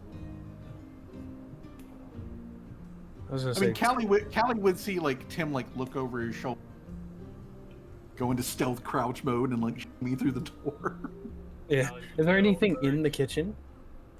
There is obviously kitchen stuff. Well, there is, plenty of kitchen stuff. There is a big fucking stove there. There's a pile of extra firewood. There is a, fire in the stove. There's a big like cooking cauldron that's next to it, but it is not currently like filled with anything. There's smaller like plates and utensils and all of that jazz. And there is like a big, like towel for like wiping down dishes and all that sort of stuff. So all completely normal shit you would expect to find in a kitchen. And they said they were serving them soup, right? Yes. They were serving soup with a cold cauldron? That is correct. That is. What's in the Some soup? doesn't seem right around here. Can Tim scoot back out this door? Do I need to do a stealth check to scoot back out? I mean, only if you want to continue to be stealthy. Otherwise, You know what? Honestly, due to Tim's stress of this, Tim's gonna bust through this door. Actually, wait. I didn't see there was 2 door moments. Hold on. Can I open this one? Yeah, I mean, if you want to just push it open, it's not I'll locked or open anything. Boop! It's a little bedroom. Little bedroom. Tim goes to like move quickly to get in, sees the second door, opens it a second. Oh, bedroom, wild. Shuts the door back, and then sprints through this one and goes, "Don't eat the soup." Why? What? What'd you Well, I mean, cook you don't have to eat the soup. What'd you cook the soup in, my friend? Like a pot? A cold pot? Well, no, like a hot pot, because it was in the fire. That's weird because there's a pot in the back that wasn't heated. Oh, you mean the big cauldron? Yeah. Well, no, I made a pot of soup, not a cauldron of soup. How much soup did they bring out? He's got like a bunch of he's got like little. Huh. It's essentially like a coffee mug. I like how Fuzzy's just as flabbergasted. Huh. I mean, it's My pretty friend, funny. if I could ask, what you serving soup in cups for?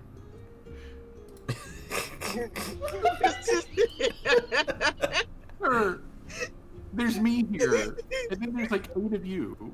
How many bowls do you think that I just have? I'm not sure. I would think a tavern that's been open would probably have more with this many chairs and tables. If a tavern that has been open and is successful would have like staff, I'm the only one here. Huh. That's interesting. Because you seem to be right food. Seem to be what? You kind of cut out for a second, Tim. I was saying it's like he's right off the main road directly into the next part, and there's a huge tavern with like nothing in it. There's nothing here. Well, I mean, there's stuff, and I mean, like he sits on a tray on like one of the tables, and like turns around to face him, like puts his hands on his hips, and he's like, "There's stuff here because it was abandoned. I've been repairing the place. I just moved in like half a season ago."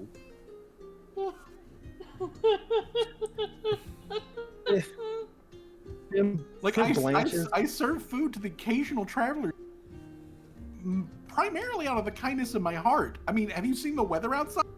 That's true. Tim Blanchard.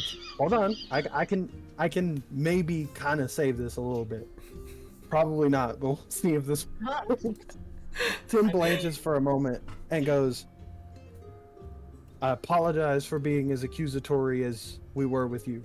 We recently have been having a lot of trouble with doppelgangers, and maybe I don't speak for the rest of the group, but I personally find it odd. Now, I didn't have all the information, and I apologize if I've offended you. However, please understand where we're coming from. Don't take offense to this. I'm sorry." Seamus kind of walks up and We've says, also been there's this large creature we've been worried about recently. It's got Tim like looks at the rest of the group. So it's like both as like these guys know, and also please help me, God. There's this large creature. We don't know where it's coming from, but while we were traveling on the main road here, something big we found was on the road, and it seems to be either going in the same direction that we're going or following us. So we stopped here, and with both our worry of doppelgangers and this large creature, I was taking extra precaution. I should not have broken back into your area like I did. I'm sorry. Tim, make a diplomacy check for me. Thank God for you letting me roll a diplomacy, because I have a plus 15 to that. I'm gonna use a hero point.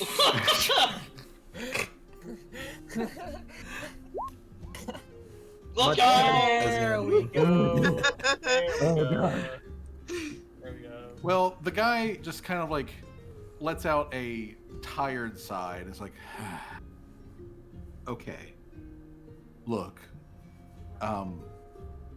I understand that you've had like a time traveling. The other couple of people who've been here in the past few days, similar sort of story.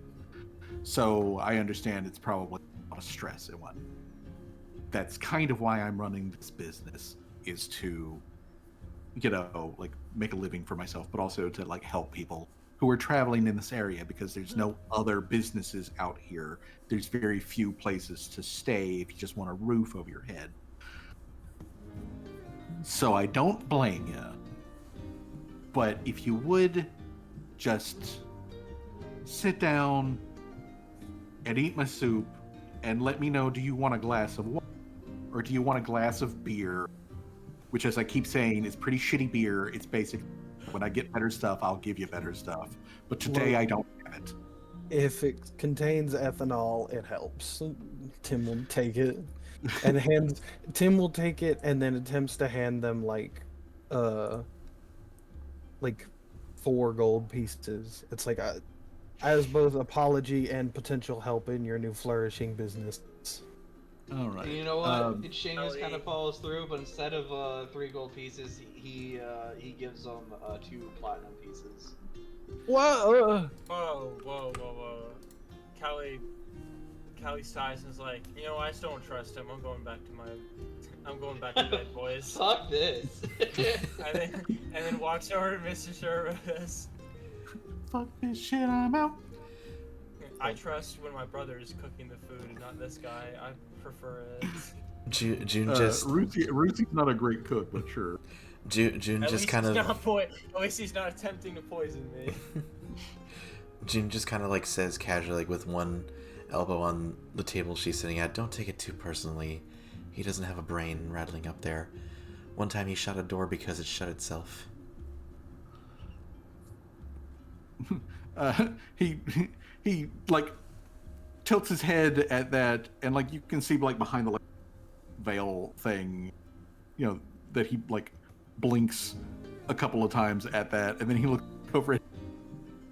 Please, Look, sir, man, don't shoot my self-closing I'm not doors. gonna shoot your self-closing doors. I apologize. As Tim looks at June, it's like you're leaving out a large parts of context that we were in a dungeon for that. But okay. But otherwise, this guy serves food to everybody. The soup is I came in hot. Is the soup hot? The soup is in fact rather warm. I guess so. It's steaming a little bit. The water and the beer, tepid though it may be, is he passes to to everybody. I see that Laria has gone outside. Yeah.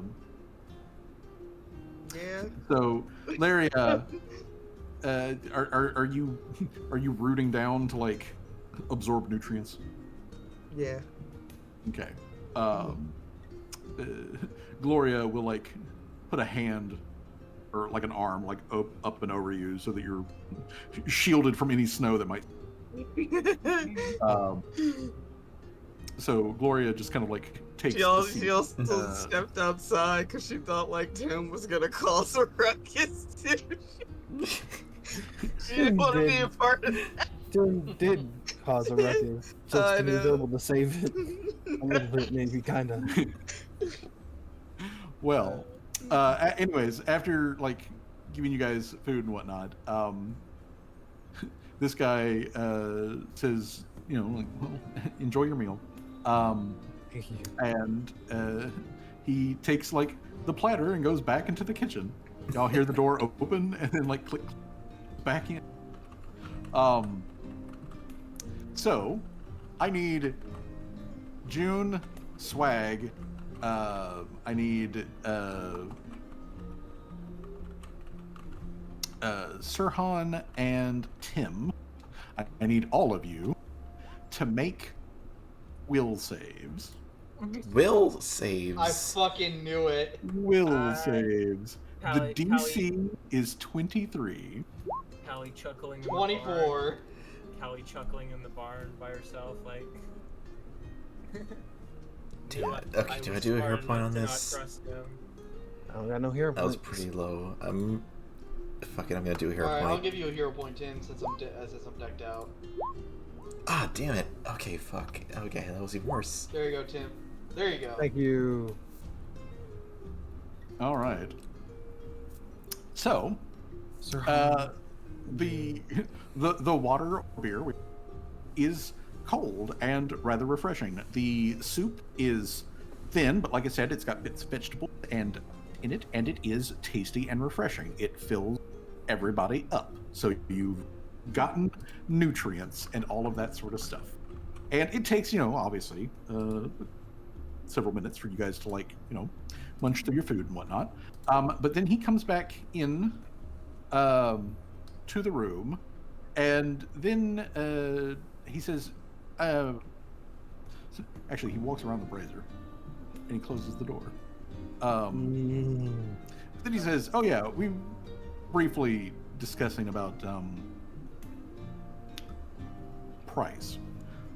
At which point he flips the coins back over to Seamus. He gives Seamus back his coins, and he gives Tim back his coins, and he says, "I don't deal in coins." Oh. So, let's see here. Swag, you passed the saving. So you are for the next round. You are wrestling with the urge to give this guy an item. I'm And- wrestling, even though I Yeah, passed yeah, it? you're on the success. You are wrestling with the urge to get an item. It is your choice now to either give this guy an item of your choice, something that is not coin, or you can be stunned for the next round. I'll just give him a peach. Okay. Smart. You give him a Yeah. peach. I'll roll a d4. Roll a d4 to how many peaches you got. Oh gosh. Why? Fake creatures. However, I'm gonna make sure they're all electrically charged. Oh, you can't do that. You gotta Johnny, back off from the mic, man. don't do that. Oh no. I got covered Deep- headphones. That shook my skull, man. Just deep throat Mike. Okay, you give him a peach. One I- peach. You give him Roll your peach. one peach. You Give pay him this your man one with your peach? You pay this man with Fuck! your peach. Stop it! Hey, you should have known it was coming, big man. Okay. shit. So, First time somebody been paid with peach. let's see. So, and Swag was the only one passed. That's So, all right. No, Tim. I Tim gave also Tim a will save because I gave him a hero point. passed. Okay. Well then, yeah. Okay. So Tim also passed. So Tim is also struggling with the urge. Your choice. You can either give him an item, or be stunned for a round. Do I get a feeling of the significance of the item, or can it just be any item? It can be any item except coins, and it's got to be something that is currently on your person. Tim is going to flick one of But his the- 5 ammunition, elemental ammunitions to the guy. He catches it out of the air. June, you failed, as did Sirhan. So since you failed the throw, you must present this guy with an item that is in your possession, and it must be an item which is quote unquote valuable. It's still up to you which item it is, but that's what you got to do. This is a really weird encounter. You also further in the fact that you fail this, like you and Sirhan don't see anything weird about this. Yeah. Like this is just like, well, you should do this. You're paying for the thing that he gave you. Yeah, so quite uncharacteristically for June, Uncharacteristically. she you said it has to be like something like valuable. Like she rolls back her sleeve, like, not rolls back, but like pulls it open, like for her to reach into that like little like cavity or like pocket she kind of made for her, like to hide stuff in, and she pulls out that dark steel dagger, and which would be really alarming for June if she wasn't charmed or whatever, and she like kind of in like a quick motion just flicks it around where she's holding the tip of the blade, and like essentially like passes it to him, like like to the handle. All right, and he takes it with a thank you, and then as he's back over, Sirhan is like, he's got a spoon like soup like in his mouth as he's like, and like reaches down to like where his bag is, and off the side of his backpack, he pulls off his crowbar and hands the crowbar over. Oh, here you go. And no, not the crowbar. So this guy now with a peach, an electrified peach, a dagger, a crowbar, and a magical bullet, says, "Thank you for your kind donations." And then he proceeds to walk back around. Quick question. Before he walks, do I recognize that this is odd, correct? Yes, for those of you who do pass, you recognize that something odd has happened that like gave you that like urge to like give him something. You just felt the overwhelming need to give this guy something. And of course, Tim, you did just see the uncharacteristic, like June pulling out a hidden dagger and then handing it to him, like, "Here, this is yours now." And then Sirhan handing him an extremely valuable tool for a cup of soup. Tim, as he's walking past, is gonna say kind of nonchalantly, "It's like, you planning on giving those back?" He doesn't answer you. Okay, Tim's gonna send Brick around the corner to tap him. I see.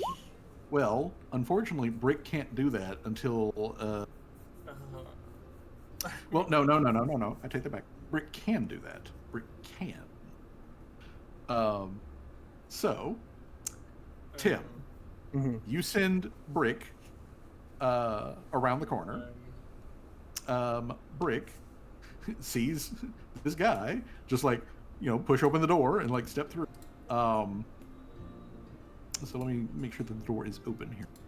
And let's grab Brick and bring him over here.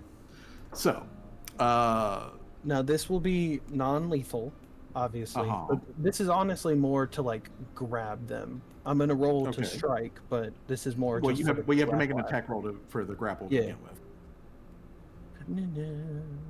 So give me Brick Bite. This guy spins Brick like he's a fucking troubadour, and Brick is a like bull, and Brick just goes charging and skidding down the hallway, full speed as it's around. You hear like it's like a dog skidding on like tile floor. Yeah, you hear Brick skid and like thud against thing, and then the door auto closes. Brick is still on the other side. Yeah, Brick is still on the other side. The guy's still. He opens up this door and steps in. See it.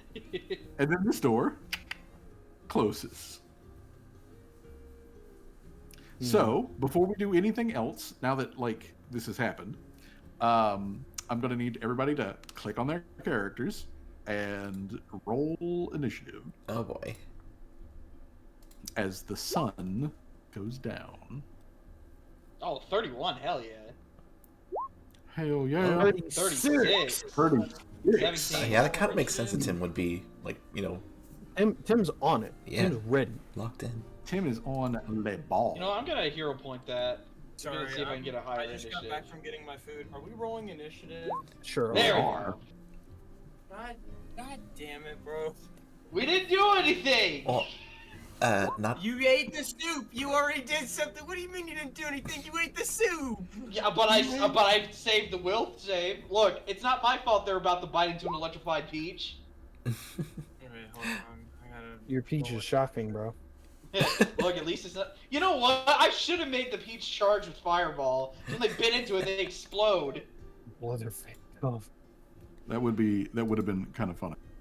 All right, and then add. Damn, that's pretty low.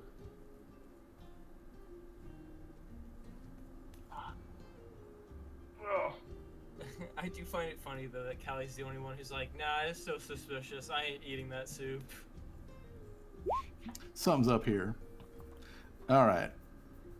Now give Did a me a really second. good job of like making that person feel like, well, I'd never. Like you did a really good job of like making them That's why I was like, flabbergasted. oh shoot, Tim was in the wrong here. No, Mhm. Tim was not in the After wrong he- here. It's funny you say that because after he did that whole spiel, I was like, nah, there's something up, bro. He's pulling too much of like a fuss over this whole thing. Mm-hmm. Yeah, I was actually. I can even kind of more- get it. I got even more suspicious when he did that. I can kind of get it because I was like, I pulled up in this man's house, broke into the back of his building, and went, "Hey, you're lying to us." And his response was, "What are you talking about?" I don't even know you enough to lie to you. Like, I what would do have you- to. I would have to care for that to happen. I Um, don't care. Okay, so. So I get let me it, but still evil. Let me get initiative. Oh Jesus Christ! Oh god. Oh Jesus Christ. Oh fuck! Why do Uh, look? Oh god damn it! What's your perception DC? It's like 11. Really? So I got a 12, so like you should be rolling as just as Yeah, high as I do. I rolled in order for me to have gotten what I got, I rolled like a. You rolled a 7. Yeah, I rolled a 7. Oh Jesus! And I'm like, Okay. I'm upset about that because I feel like Callie should be the most on guard considering she was the only one who's like, nah, this is fucking suspicious. I ain't eating no soup. Well, you probably weren't on guard because you went back to the workshop. You were like, they can deal with whatever they got. I'm going back to the workshop. I'm gonna. Well, the other thing was is that Callie was doing that. It noticed doing something and was like, "What's going on over here?" Going on over here. What the hell? All right, and finally for the fucking femboy cleric guy. The femboy, 100%. I didn't want to say it, but it did, Um, their token did kind of look like that. Okay, hold on, math hard. How strong do these walls look? Like regular, not like good for regular, very long. like regular wood. Excuse me? What is that supposed to mean? Hey Tim, let's do some wrestling. It means boy. that. It means that. That's doesn't 25 matter. feet right there, Okay, baby. let me get everybody on the thing. I've got the players. I've got Gloria, and I've got Gopo, and I've got Sirhan. Okay. Alrighty. Okay. So, Timothy, you are at the start of the round.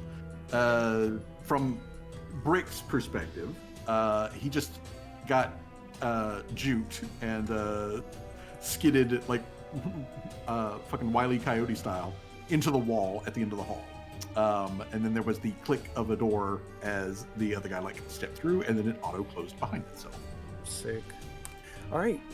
So I'm going to use my new ability. Who'd have thought it'd come in good this early? Tandem movement. I'm gonna move Brick to here, and I'm going to move Tim through these walls into there. Okay. He's gonna fucking rocket jet through the fucking wall. For real, you guys watch as like Tim's back leg, like the muscles in like or the circuitry behind his back legs just tighten really hard, and the front of his body just sounds like it's metal grinding against each other, and he gets like twice as thick, and he just through both of the walls, just. All right. Are you trying to physically actually? Say again. Are you trying to physically smash this interior wall? Yes. Then you will need to make an athletics check. Assurance. 23.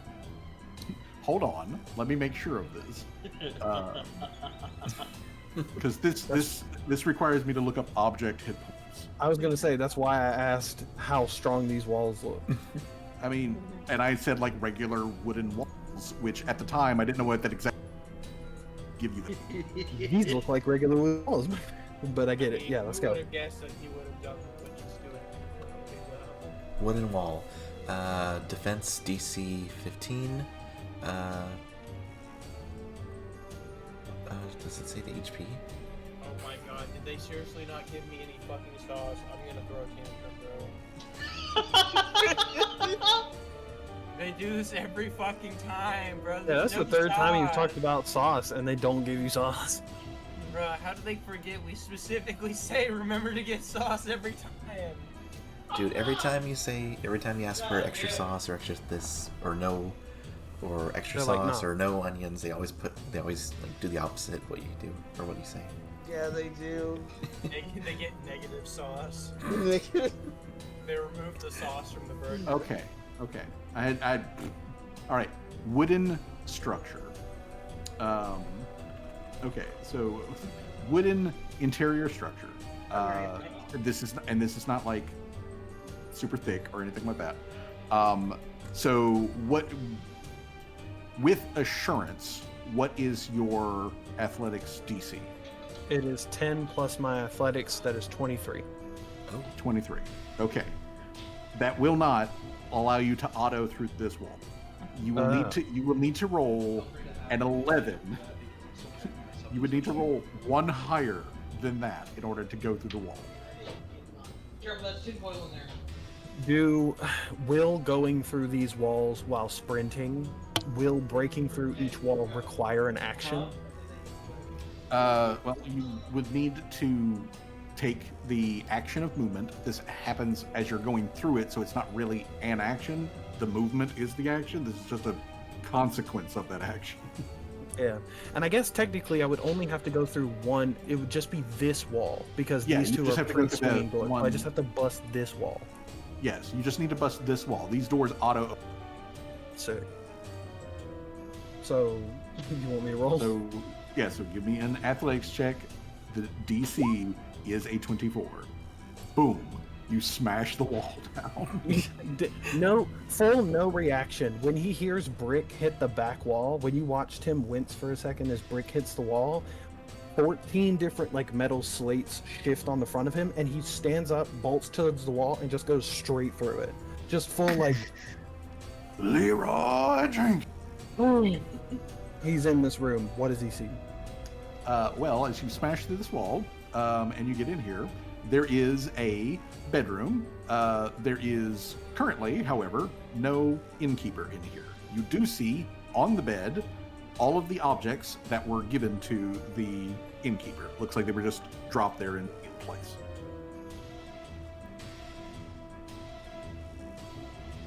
And Tim, can I do some kind of perception check, like, or if there's an invisible creature? You can do a perception check.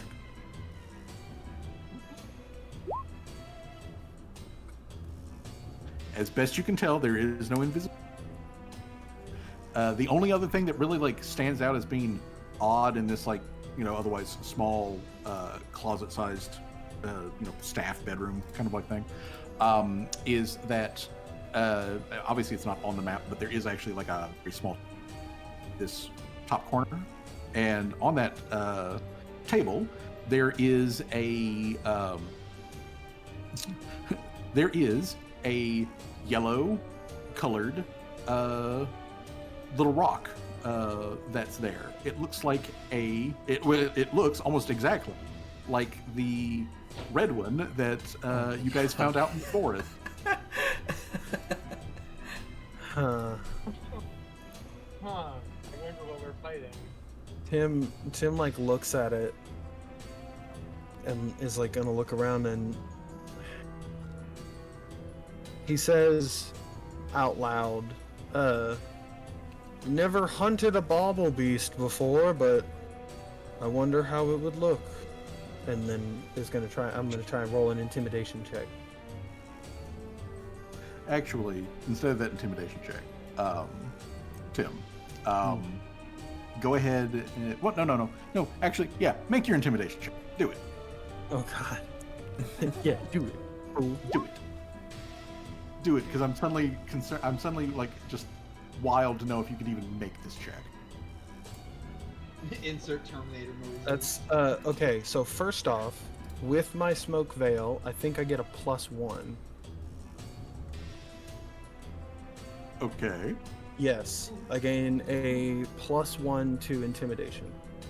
Okay. +1 to intimidation. So that's a Good to know. 29. Okay.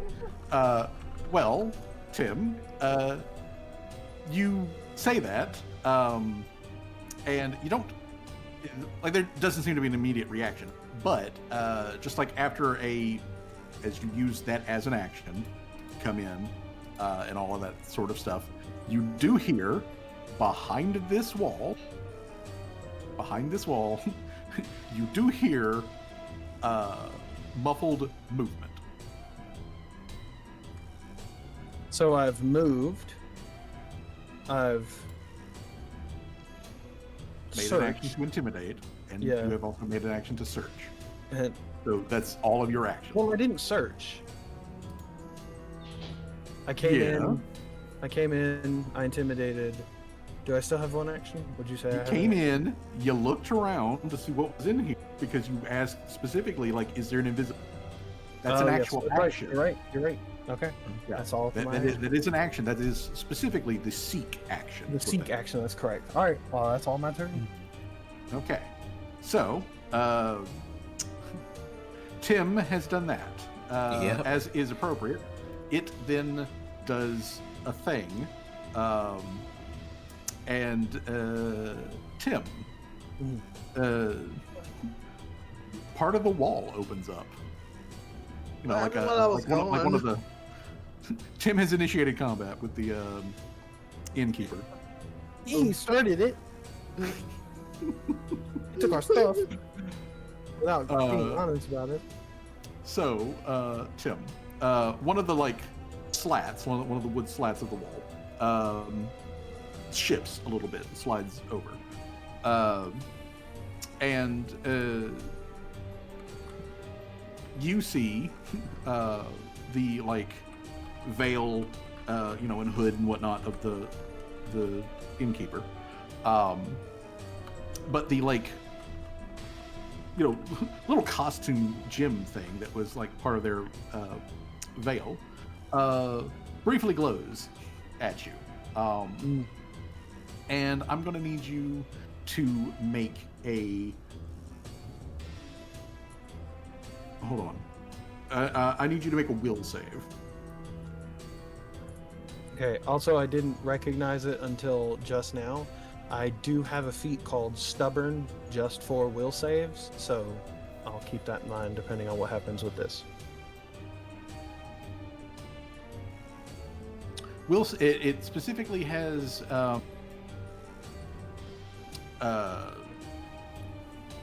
stubborn specifically denotes a emotional Controlled condition, that's correct. controlled condition. Yeah. Okay. Yep. Alright, never mind. This condition, to be specific, does not have control, so it wouldn't affect that particular aspect. But let's see here. You made a 26. Okay, so you're good to go. So you see, like, it glow at you, and then it glows again. Make that will save again.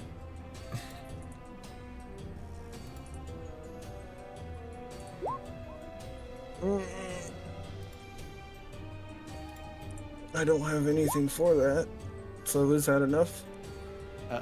No. Okay. So, Tim, you become frightened 1.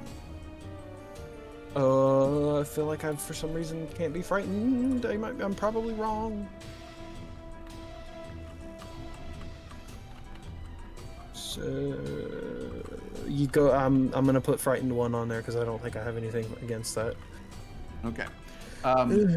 Just so that you know, when the glint does finally the lenses of Tim's eyes, you suddenly just have this like brief flash vision of like all of your joints, all of the like, you know, cogs and gears and hinges and all that sort of stuff, all just kind of like seizing up on you to like you're just frozen in place. And it then we go to June. All right.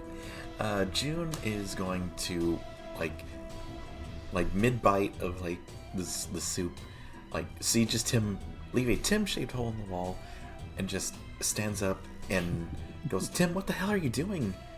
And like, you know, can like hear like a bit muffled-ish of the commotion back there, and she is going to go 20, 25, and that's gonna get me up to here.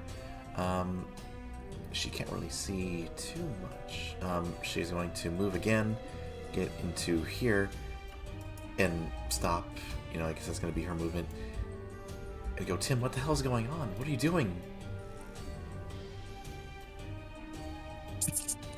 What are you doing, Tim? Tim is currently Answer for like. yourself. Tim is like. His joints are like locked for a moment. It's like. Okay, do I notice This that? bastard. Well, I'm not frozen. I'm frightened. So Tim is just. I would say that you could easily notice that, you know, Tim just came in here barreling just out of nowhere, and now he's almost vibrating in like he's shook, you know, that kind of thing. All right. Bastard time something. Well, do I notice anything? I think not to metagame, but like that, like the wall shifted or something like that. Just like, do I? You would need to make a seek action. Seek that. action. Okay, or just I guess like a perception or. Yeah, which is a perception. Okay, check. yeah. But just in general, you know, just like June just being like, "What the hell's going on?" You know, like, "What the fuck's going on here?" 18. I do not think that's going to do much. That unfortunately, no, that is not going to. And she's just being like, "Tim, snap out of it!" Like, and that's her action, her 3 actions. Yeah, move, and then fail perception. Yeah. All right. Let's see here. Okay, so Swag, yeah. what do you do? Oh, they're still under the condition, aren't they?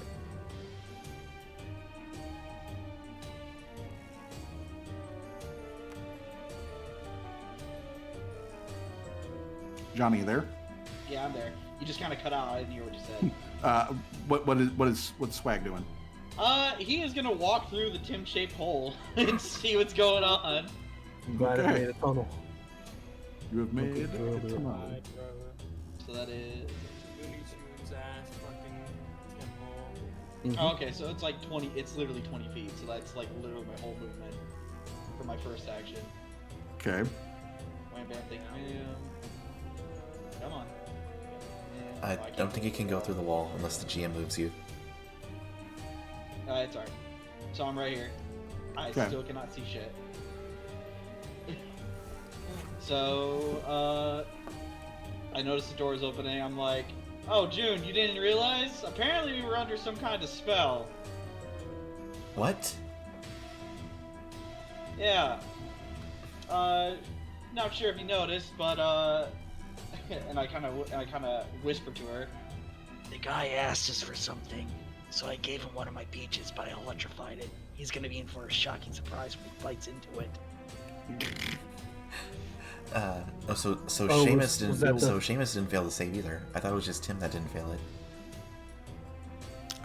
No, it was Seamus and Tim were the only two who passed. Yeah, and then it was me and. So they were the only two Serhan. who noticed that it even happened. Yeah. All right.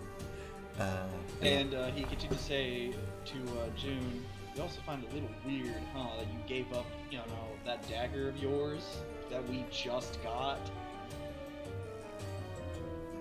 GM, does June still find it not weird, or does Seamus saying it kind of snap her out of it? Now that it has been pointed out to June, yeah, that's really weird that you would just give that to somebody, for a cup of soup. Yeah, and so I gotta RP it as like June's being like, "What are you talking about? We were just paying him for fuck her," and like kind of like realizing it, like clicking it. Oh, you Don't worry, we'll get it back. Besides, unsheath scythe, starts, tapping the blade. It's been a moment since, this has tasted another beast's blood. And so for my I can still wound him, and he can still bleed, but doesn't mean I can kill him. I know that. Before you do anything else, Swag, what is Swag's perception DC? 12. Well, is it 12? Is 12 the modifier? 12 is in the circle. It's 22. Okay. What's 22? So, well, it should be the number that's in the circle plus 10. Oh, yeah, that is 22. That's your DC. Okay, so you have a 22. What is June's perception DC? Perception DC 10 plus 15, so 25. 25. And what is Tim's? 26. 26. Okay. Tim, you hear more motion coming from behind the wall. He's in the wall. Swag. You used an action. You spoke to June. What else are you doing? You know what? For a reaction, I'm going to have you know what? Yeah, Caustic Blast as a reaction. Okay. You set Caustic Blast as a reaction. What's the trigger? What's the trigger? If anything pops out of me that seems to want to hurt me or anybody Okay. else. All right. If something pops up that has violent Gotcha. Intent. Okay then. Let's see here. Gloria gets to make a perception check. All right. I can't Gloria. believe this entire time I'm in the shed all by myself while all this is going down. Look, sometimes being separate from the party during bedtime time is a good thing. Sometimes it's Bro, I saw this coming from a mile away. You don't think Callie would have seen this shit happen? Like 20 All minutes right. ago. Gloria, who's just been kind of like, sitting out here, and she's heard like the commotion going on. The hell? Maria just So- looks at Gloria and says, "What the heck is going on in there?" Something's wrong, Laria. I think the guys might be in trouble. She just say, "I think so too." and then she backhands the window that's right here next to Serhan and just like smashes it completely out. Serhan yells in surprise for this, but then Gloria grabs Laria and just hoists her through the window and then like plops her inside the building. So she does a couple of object interactions and then she's going to herself. She's going to go 5, 10, 15, 20, 25. She goes to there. Laria, you're in the building. Well, she just turns to Serhan and says, "What the heck is going on?" Don't forget, there's Serhan. a Tim-shaped hole right here. You can see Seamus. Yeah, there. there's a Tim-shaped she hole. just You look- see everyone she else. looks at the Tim-shaped hole and then she looks at Serhan. It's like, "What the heck is going on?" Serhan is like fumbling around at his side to, get out his to like pull his pack up, and he's like, I don't fucking know. So he suddenly just got up and burst through the wall, chasing. And then like she just looks around and she doesn't see like June or Seamus or like. Well, I mean, you can see Anyone- Seamus. He is technically right here on the other side of the. Oh yeah, the Tim-shaped wall. Yeah, you can definitely see him, and there's clearly a door on the other side where you can kind of vaguely see like June's hand every now moving up and down. So you know that she's right there. She's not far away. But you don't see Tim, you don't see Brick, and you don't see the innkeeper.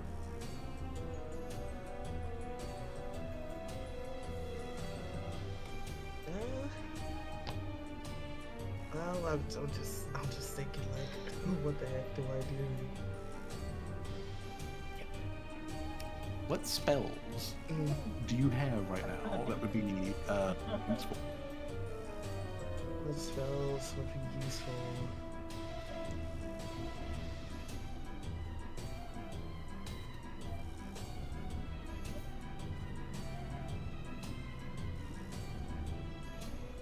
Well, not anything I could think of at the moment.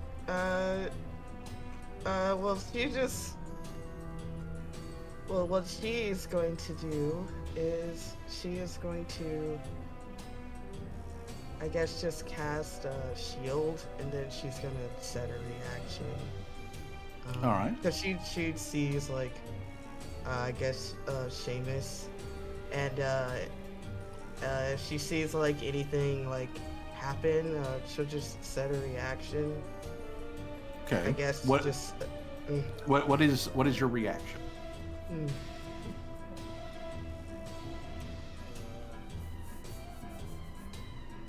I guess range ignition staff. Okay. Flamethrower that bitch. Gotcha. Yeah, play anything attack Seamus that she can see. She'll just attack him with her All right. fire spell. I guess. Okay. Callie. You haven't even made it like into the actual like building of the workshop. So you're just like a few paces like across the yard or whatnot from the portal. When you do hear distantly like from the portal, you hear that like a wooden kind of like crash sound. And then, She then glass breaking probably too. heard As well Gloria as- like break some glass. Yeah, then the shatter of glass, and then the thud of Gloria footsteps. Well, yeah, I'm so glad to be in the shed all alone by myself, guys. This is really great. Callie's gonna first like, alright, well, I guess we gotta deal with that now. And then like, Mr. Sherwood puts the door away, and I mean, obviously she probably wants to get like a look as to what the hell is happening, because that's not normal. It sounds Yeah. So hold on, wait, Mr. Sherwood move. I'll say you move 40 feet, so he'll move with everybody inside. Hold on. It's hard.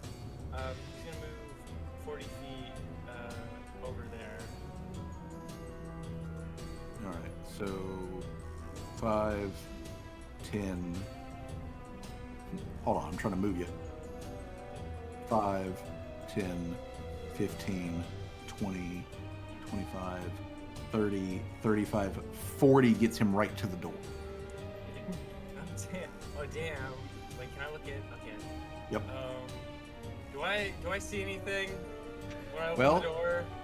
Well, you immediately see Sirhan and Laria and a Tim-shaped hole, except there's a except your dad's on the other side of it. But yeah, it looks like suddenly like everyone's getting geared up for combat. Callie is, upon seeing this, she's gonna shout, I swear to God, if I have to deal with another shapeshifter or some kind of magic user deceiving us, I am going to rip his legs off, and I'm gonna make sure he's crippled for the rest of his life. Okay. Can I do an intimidation check? Laria just to looks at. demoralize Laria- any creature who could hear her. Yes, Yeah, you Laria can. just looks at Callie and said, "Your guess is as good as mine." Nice. That is very You can nice. hear the blood in her throat when she says that. She probably just wants to go to sleep, and she's like, "I swear to fucking God, I'm gonna kill her." And you have to realize, guys, it was a shape-shifting magic Familiar deceiver who killed her trauma. parents, so she's fucking tired of these fucking creatures. She is tired of these fucking creatures. If All Tim right. dies, I'm gonna come back as a shapeshifter. But Well, that team dynamic is gone. okay. So, Mrs. Servos used action to get over to the door.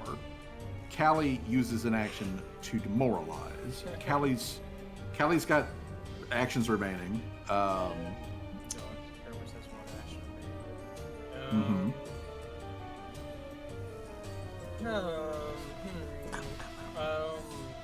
I mean, it is very suspicious. Whatever creature is made itself present, I guess. I'm just like, I mean, I'm already at the door, I guess. I'll give, what should I do here? You know what, I guess I'll give another action to Mr. Shuros to move inside, over here. Okay. That's, yeah, that's within range. Actually, I'll move the full distance and move here. That's, oh my god, my fucking, I can't see anything right now. I might have moved into the wall by accident. Oh god, I'm in the wall! Help! I'm stuck in the wall! Oh no, they no clip to the wall. How did you get? How did you fucking get into the back room? I don't know. I moved the 40 feet and I ended up in a different room. Who'd have thought Callie would I'm have been literally one stuck inside in the the crawl. wall? I think I'm inside this crawl space of this creature. Let's get you out of the fucking back rooms here. Um, Right, so you just shoot down over there and then around the corner, which Yes. that would like if you're moving from over there, Yes. like that's 30 feet, 35. You could get right there next to the door. That would be 40 feet. And you said there was crawling in the walls, right? Callie would not know this. Because you just Well, got yeah, here. yeah, you just got here. So yeah, you don't know about the scrabbling yet, but you're suddenly over here. Everyone else is combat. Callie's so- like, I told you guys not to eat the fucking soup. What the hell is wrong with y'all? Eating some random guy's soup. What the hell, bro? We're Laria fucking just dead. says, "I didn't eat any damn soup." Well, you don't eat soup. You eat dirt. I know. It's fine. Yeah, she's got dirt and snow clinging to the bottom of her little mushroom stubs. Callie, then, I'll, I guess, I'll say that Mr. Trimmers uses an item interaction to draw his gun.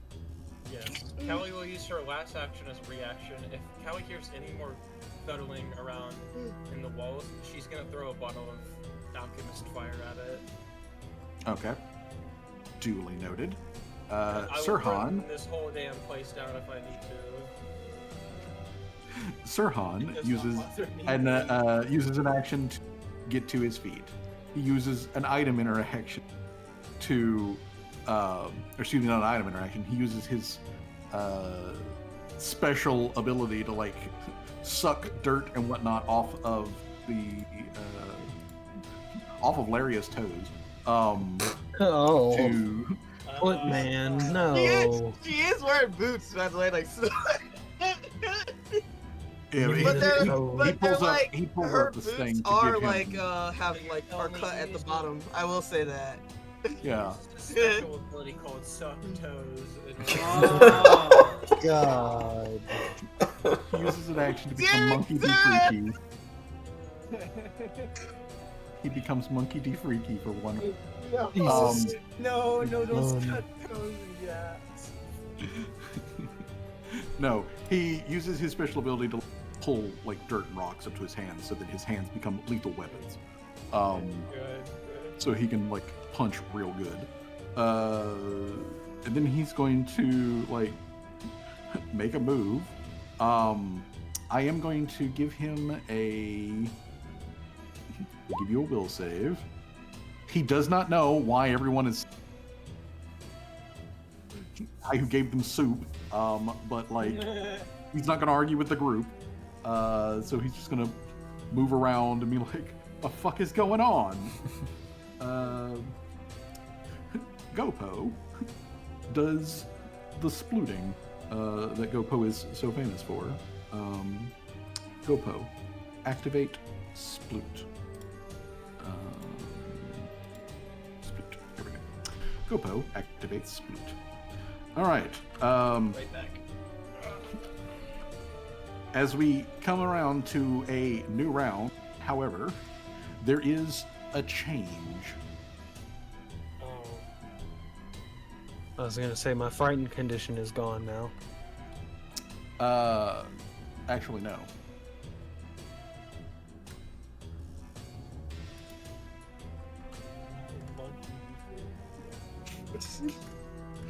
I thought Actually, it, actually, no, Tim.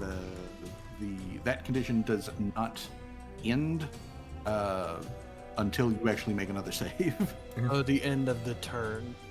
Yeah, Well, it at the end of no, this is a thing that is it keeps Oh, going. it's specific for it. I get Yeah, you. it's specific for it. Like it keeps going. You have to make another save on your turn. You have to actually spend an action to make the save in order to like get rid of it. But anyways, hold on. So like, there is a change. So let me make that change. Change. See, I almost considered trying to talk to this thing, but depending on what this change is, Well, what the change is, and you may need to refresh Roll20, is the sun fully drops, and it starts getting dim and dark out. I actually do see it getting dimmer on the screen. It gets dark. Yep, it gets dimmer and darker. Turn it back. Good thing I got fucking low light vision. Good thing I can Dark see in the dark. All right. It's not dark enough to currently like affect anybody's vision, negatively, but it does get darker. So, anywho, Tim, you are at the top of the round. okay. Does it still sound like he's behind this wall? Yes. Okay, I'm gonna like directly right here, or just kind of in general behind that wall. The slit that it looked through specifically is in this square. Can I kick in the wall right here, like move to this space and then brick using the same movement to get in behind me? Can I just kick this wall in? Sure, if you can make the check. That's athletics.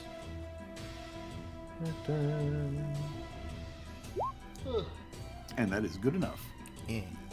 Yeah. All right. Tim, you get to the other side of the wall, and I'll move you. I was gonna say, can that all have been one action? The like moving through the wall. Well, you moving over to the wall and then busting a hole in it. That's, well, tandem movement is one thing, and then you busting a hole in and of itself. Okay, so you bust a hole. Do you continue on through the wall, or do you? Yeah, that's why I was saying, because I ran through Okay. this wall and I would have wanted to run through this wall. Okay, But cool. All right, just checking. Yeah. So let me first of all move Tim into the new space. All right, Whoa. so Tim, there is. While at the moment you don't see anything, that's just because I simply haven't moved it over to see it. But you are not alone. So over here, you see. Well, I mean, like you do see like, the innkeeper, or you see his back anyway. He's over here in like this space. And again, it's not really depicted here on map, but you would know that there is a cavity in this wall right here. Like there's a hole that goes into like the stone space. There's also something in that cavity that isn't the innkeeper, but yeah. Anyway, for shits and giggles, just so that you can like see where this guy is at, if I can get him into the right fucking square. Like you can see just the back of him. So like, let me move him to. All right. So can you see like the little edge of, like, right there. yeah? Can you see that? Yep, I can. All right. So yeah, you can see kind of the back of him right there as he's like moving into that cavity space with whatever else is there. So I've used one to get through this wall, or two. You used an action to move, or you had to use an action to button. Then there's also the movement. So I that's got it. basically two actions. I gotcha. But he, like, there's a portion of him sticking out, correct? Yes, there is a portion of him sticking out. Can I grapple him? Or better yet, shoot. I mean, if that's not your full movement, so yes, you can still. Okay, Next well, hit. I'll And bust then through use your action to right like. here, and then I'm just gonna try and just grab him. Okay. Then you will need to make a melee attack roll.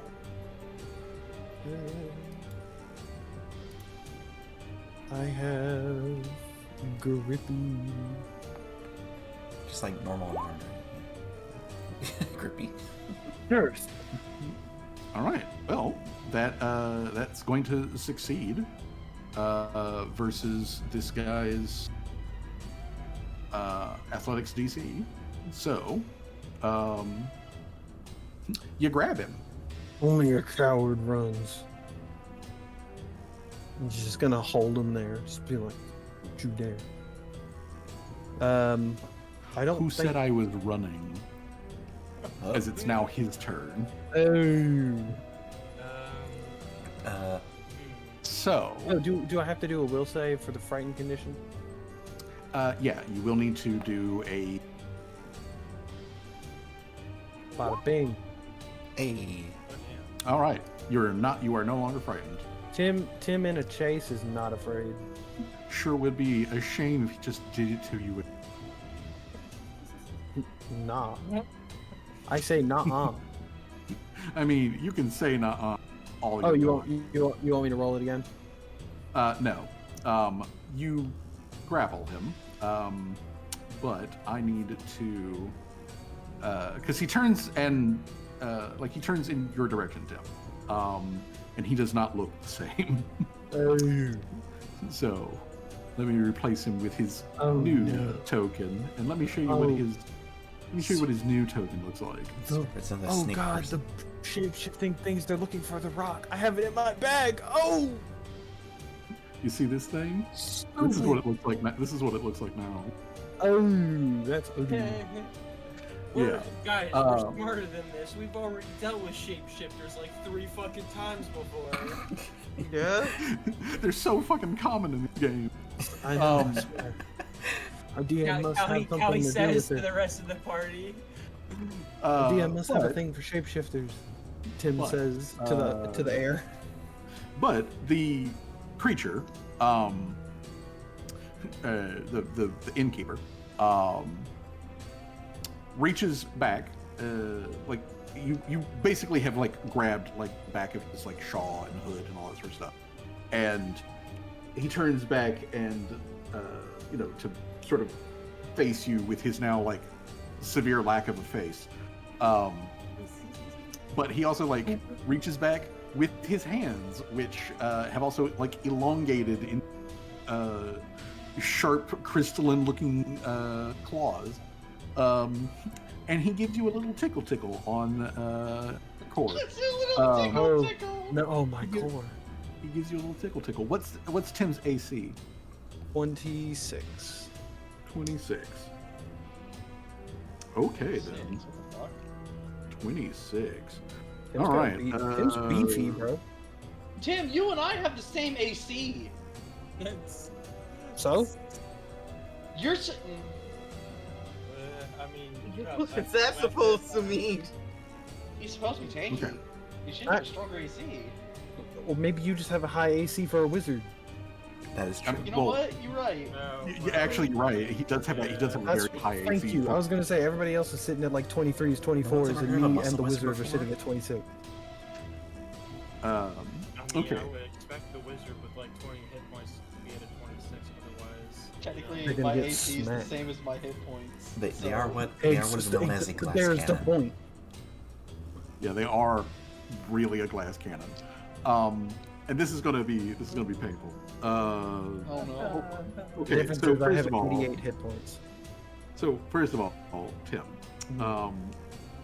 it does hit you, and it pokes you with its like its long crystalline claws. The just pure damage out of that, so that you know, is a fat 13 damage, slashing specific.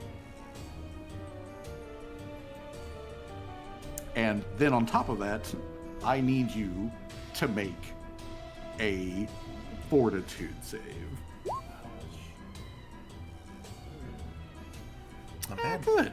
I'm glad you made that. That's a good thing. That's a good thing, Tim. I was gonna say these saves are like one of the few things Tim is legitimately good at. Then I'm gonna have to ask you. I'm gonna have to ask you to make a will save.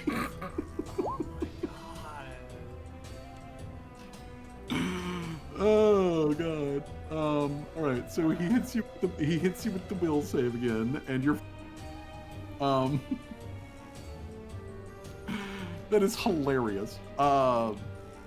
Tip also, as he like, moves around so he can like swing back at you and hits you with the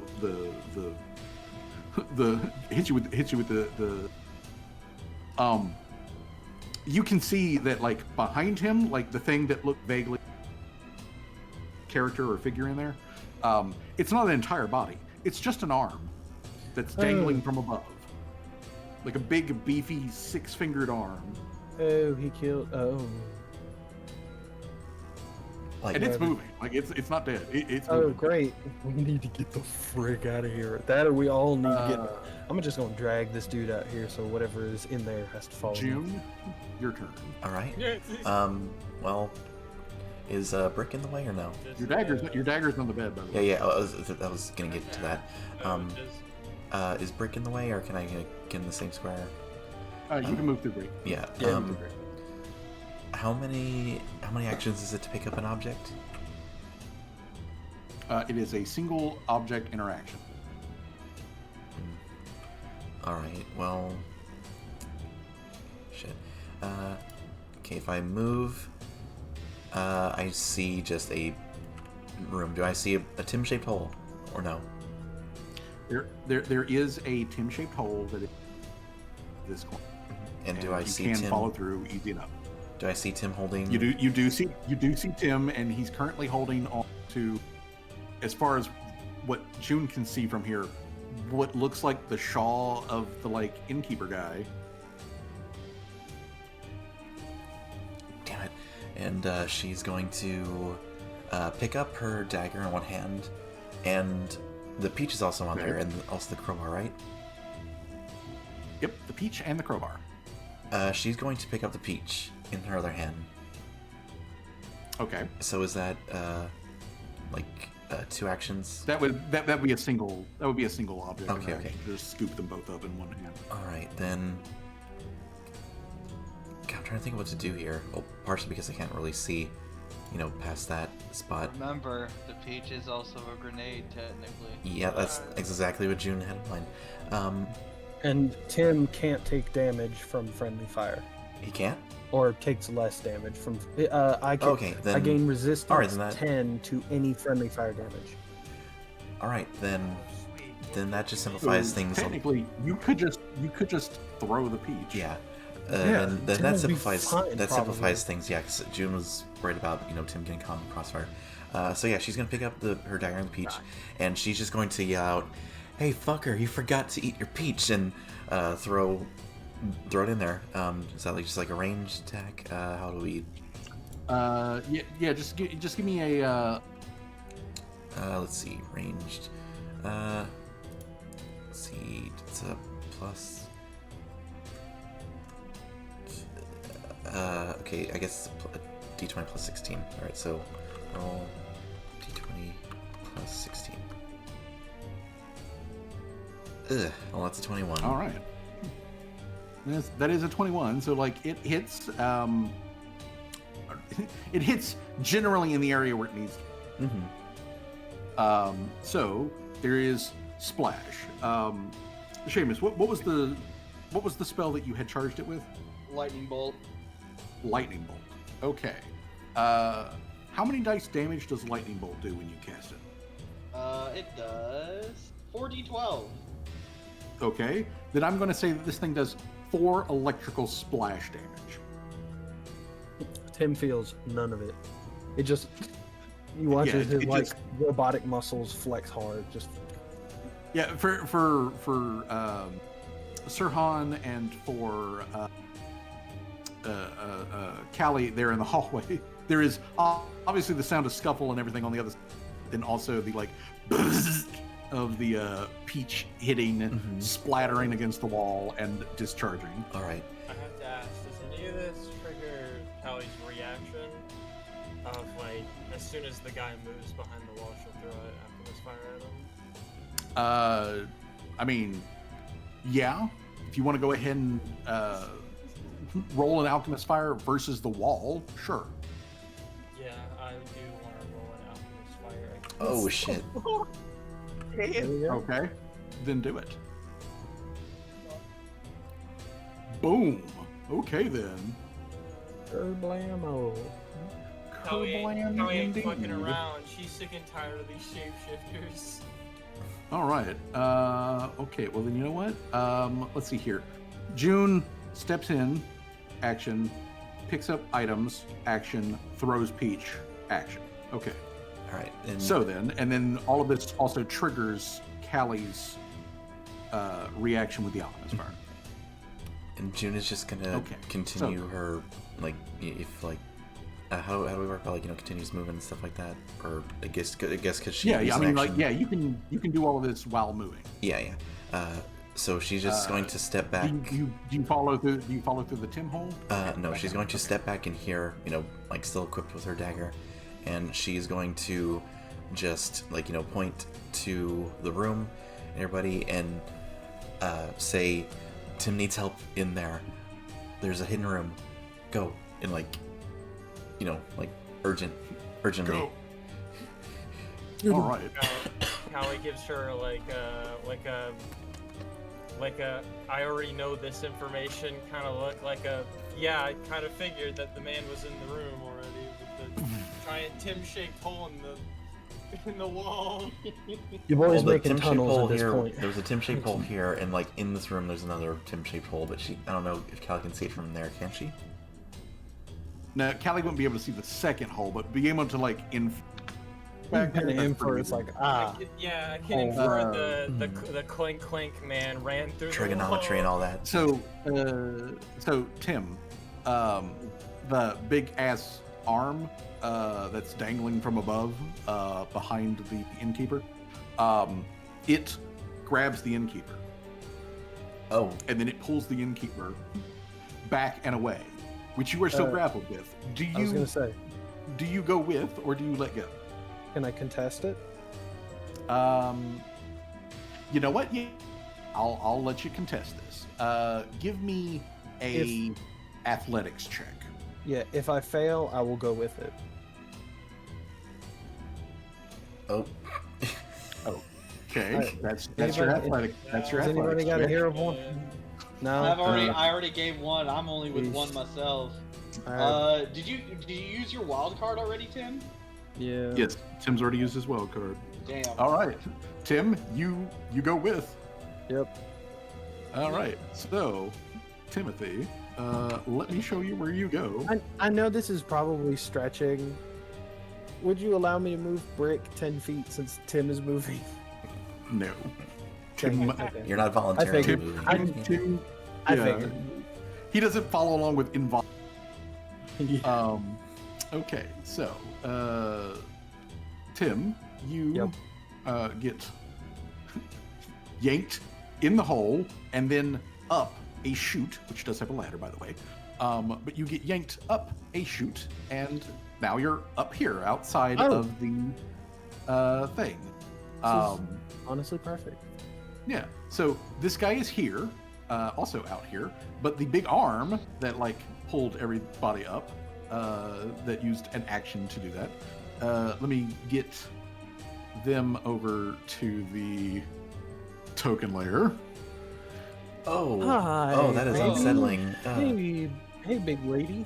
And yeah, it is actually, in fact, a big lady. You guys say that, but I don't see fuck or all on my screens. Hey, neither can I. Keep it that way. You don't want to see this but- thing. But yeah, this thing is there. It pulls up the innkeeper, looks at you hanging on to it, grabs you with its other hand, its other six-fingered hand, and then forcibly separates you from the innkeeper. I thought you were gonna say the core in my chest, and I was gonna be like, dude, you. No, it just forcibly, the two of you. It pries you off. Reach into Tim's soul and just rip it out. No combat finish. So, Tim, let's see here. So, action to grab, which includes the pulling you up, did. So that's one action. Second action is to disengage the grapple between the two of you. Third action, throw Tim. Okay. Okay, so Pipe Tim, effect. I need you to make a athletics or acrobatics check, whichever is better for you. Hold on a second though. I was gonna say, you're not gonna tell me if. I want to make sure I got the right rules for this. Yeah, I was gonna say, you're not gonna tell me whether or not 23 would be enough. Because if it comes down to being safe about this, I will take assurance every time. But if The assurance is not going to help you with it. Cool. And I'm sorry, it isn't athletics, acrobatics specific. shoot. This is acrobatics to catch yourself, to grab an edge as a. Okay, real quick, how tall are these? The ledge that you are currently on is 20 feet above the ground. Okay, and you said acrobatics? Acrobatics. All right. I have a +2. I'm bad at acrobatics. Tim is strong, not fast. Tim is strong, not fast. And now, Tim is prone on his ass over here after taking some. She threw me over the building? Yes, just hurled you like it wasn't no damn over the building. Goodness gracious. All right, so first of all, let me give you the boot because you're prone. Then you slam into the ground and take 10 points of falling damage. I might ask Gloria to throw me back over. Tim, You're gonna What are have you to doing toss here? me. Tim. You're You're gonna not supposed to have be to here. toss me. You're gonna have to toss me. So, Tim gets yoinked. Nobody can see this, and then gets tossed. Nobody can see this. Oh gosh, bro. I probably hear it though. Like the sound. Oh, I of mean, yeah, Tim everybody being hears chucked Tim over a like, building. I could see Tim. I can see Tim too. Larry. You hear the thud of him hitting the roof and then falling over, and the thud Okay, of him. but also She but just also think sees about it. like Tim fall through the window. She's just like, what the fuck is going on? But also think about it from June's position. She saw Tim in there like holding on to like the fucking thin like snatched waist femboy fucking like innkeeper, throws peach grenade in there, backs the fuck out, can't see anything, and then literally seconds later sees Tim come flying Out the over other window. It's like he's probably got him. Oh, Absolutely There he is. hilarious. Seamus. What the Introduce hell is going on in there? As I say, as I fucking wham, bam, thank you, ma'am, go and... y'all. Actually, you know what, I'm gonna... Where the fuck is everybody? Holy shit. You know what, I'm gonna go right behind June. Trying to figure out Okay. what the hell's going on. You're gonna have to toss me. How do you get rid of the lines on there? Right, it's so funny Oh, you there we make go. that joke, because I literally made that joke last session. Nice. When Jamal got thrown. Jamal's. A lot of PCs getting thrown. And I- honestly, it's I the am two not- gunslingers, which is wild. it's kind Callie's of like- it's kind of the theme. He's like, I better not get thrown, because I don't want to get thrown. Can say I'm Seamus a is just fish. confused I'm because not he good couldn't at see flying. anything that's going on, so he looks to June. It's- Where did they go? I can cover the same amount of distance without having to be Well- thrown. You don't need to throw me. yeah. When fish fly. Oh wait a minute. Hold on. Well, Tim's over there outside the door. He's out Tim, outside I'm the feeling like door. a tin can. You can see Brick. Brick is still there, although Brick got the like most confused look on his face right now. He's also suddenly hurt. He's yeah, I like was about to say, suddenly like he his takes- knees have buckled and his body is scraped up. you see him light up red, and he makes the Steve Hurt sound from Minecraft.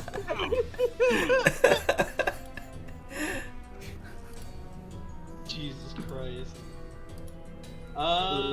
Fuck. I guess once I'm making a dash for the door, I see Tim outside, so I guess I'll just head outside, open the door. Okay. So that was- 5, 10, 15, 20 to get to the action to open the door. Take another step. That's one move and one interaction. Yeah. So 1, 2, and the opening the door is a free action or used as an action. It's an action to open the door. Ah, The other doors are free because they're the kind that do that, but this one you actually have to go through the process of opening the door. Gotcha. So that's it. Then I'm just standing inside the doorway then. Okay. Quick question. Are you still maintaining? Am I still maintaining my reaction? Yes. Okay. Well, actually, I was going to ask if you're maintaining the detect map, Yeah. because that would take an action to do is to No, to I would say sustain. no. Okay. All right. Then I will go ahead and turn off the. Goodbye, Aura. There we go. All right. So, yeah, but you can obviously see Tim. Gloria is looking over at Tim with. Oh, why is it raining Tim? It's It's raining Tim. Hallelujah. It's a raining Okay. Tim. However, since you're the one who's looking in the direction, Seamus, you see something moving amongst the trees. Oh no. I don't like that. I don't like Trees that. are moving. They're in the goddamn trees. Something is moving amongst the trees, and I will bring it Enemies. bring it onto the map. Bro. Let's see. Speaking anyway. Excuse me. I mean, Nothing. You want to repeat All that right. one? Not, all right. So not on stream. yeah, something moves through the trees and then around the, and you would be in the correct direction to see this. So let me bring this guy onto the map. If Tim gets jumped in front of Gloria, that is gonna suck. I mean, he's already kind of gotten jumped. Yeah. Okay. What is that picture, Fuzzy? What is it with you finding the wildest photos for things? What he says once again when I can't see fucking shit because I'm stuck in a goddamn corner, and I can only see like a couple of things. Hey, trust me, you gonna get Okay, out there. I can actually see it through the I don't window. want to see it. Oh, No, I see you it and I don't wanna want to see it. I say I see it and I don't want to see It it. walks. It walks up, thump, thump, thump, behind Gloria, and it reaches out a decrepit, frostbitten hand and grabs her by the top knot, or at least tries to anyway. oh, I'm gonna kill this thing. All right. It makes its check against Gloria's athletics DC. Gloria ducks. Of And course it she swings will. wide. Gloria uppercut this thing in the stratosphere. Jesus Christ, what? Why does it look like Okay. Shrek, but like got a fucking lobotomy? Well, Weird. well, it looks like frostbitten, lobotomized Shrek that's also had one of its eyes removed. You can see what we were talking about, guys. It's so great. Over here If you- in my corner. I was gonna say, if you want to, not moving your character, if you hold your character and just like pick it up and move it around, you can see stuff. I'm Yeah. moving. I don't see fucking shit. I don't know what you're talking about. I've been Like looking around they're literally this saying entire to time like and I haven't seen anything. they're literally saying to pick up your character and drag it across the map to see where Gloria is, you know, and then just put Hold it back. on, actually. Okay. Where would you even need to... Okay, you would have to move to at least there to be able to even see vaguely what's going I just see nothing. Uh, I'm like blind for this entire thing, and it kind of makes sense because on. I mean, yeah, all this shit's like happening currently It may- not. I mean, it makes sense. Callie was Gloria... like, saw it from Gloria, the- feeling something like coming up behind her, whirls around. So everyone then hears Gloria roar, Let's go. which is enough to Let's like go, baby. shake snow from the trees. Give it to him. And she's gonna give this thing like It the biz, like no touchy. You not touch my wife. No, You gonna no have a touchy. robot and a giant troll. All woman right, on you. so first of all, kaboom! Right back at you, baby. Let's see. Is that enough to crit? Damn. Oh damn. That is enough to crit. Oh Okay. wow, Damn. Gloria is the God. fucking... Do not touch a woman when she doesn't want it.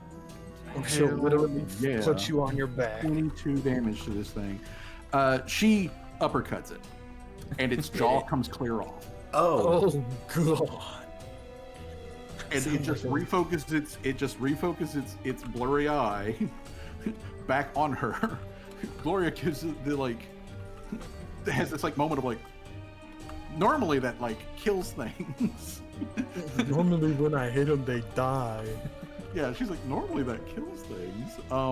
But given that it's not, Gloria is going to an item and pull out her Tetsubo, and she's going to use the Tetsubo next. All right, so Gloria, armed up, is now going to like give it the Tetsubo. Attack number 2.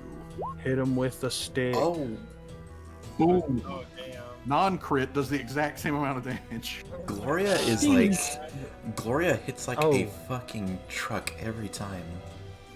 Yeah, that's why I love it. Yeah.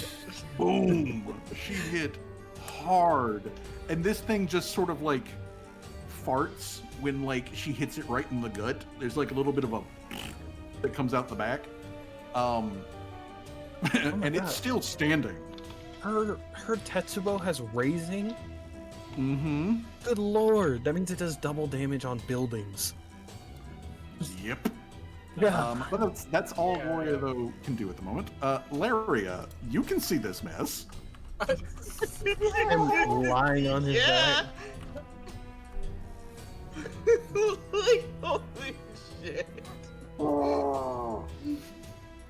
So Gloria just made this thing shit his pants. Like, she did just make this thing short, but like also she like knocked its jaw off, but like it's still going. Yeah. So there is a fucking Cyclops out there that is currently getting like its face stomped in by Gloria, but it's still there, so dangerous. What is Laria doing?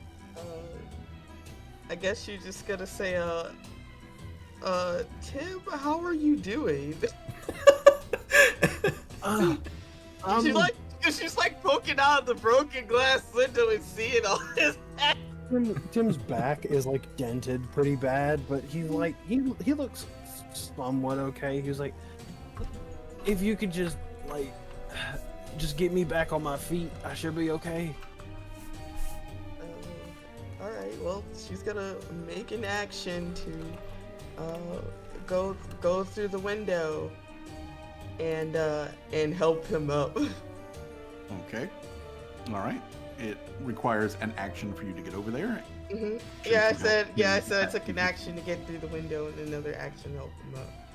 Okay. And what would you like to be your third action? You hit him with the fire. While she's helping him up, she's just gonna heal him just a little bit while she like helps him. All right.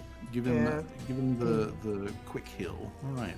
So, you get back 5 hit points. Sick. I'm next. That's all my actions. 70. Hey, I'm back up at 70. I'm good. And I will go ahead and take off the. Let's go. All right. Callie. Well, Callie's gonna be hearing all of the stuff outside and be like, you know what? I don't really want to mess with all that. I can also see Seamus and June. Oh, what? I Oh, much prefer dealing with shapeshifter, honestly. The wall just opened up. Does anybody?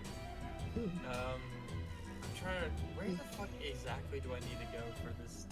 The other enemy, the one that's not currently being pummeled by it. Well, there Victoria. is as it turns out, this wall here it was actually, and it took only a few seconds for the alchemy to eat its way through. So Go.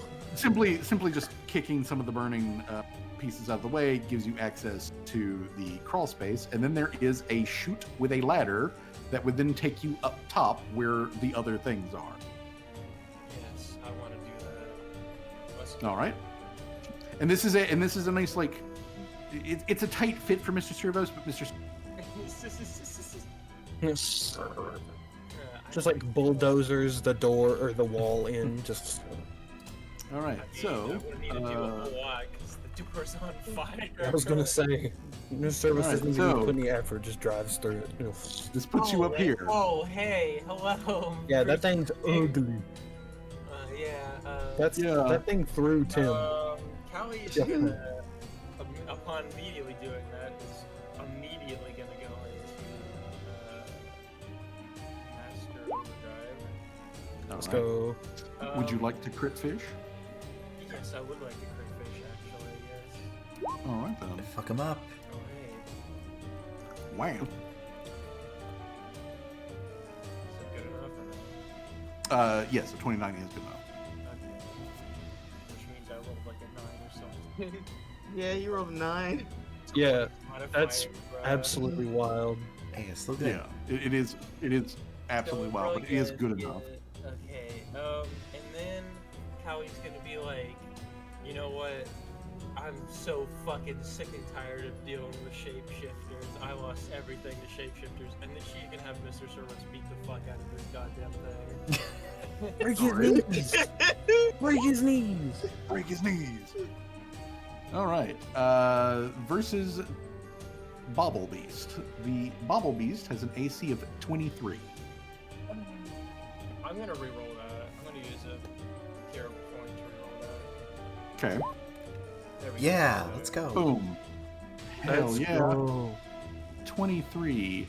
So 23 AC, 29 hits, 21 bludgeoning damage. 1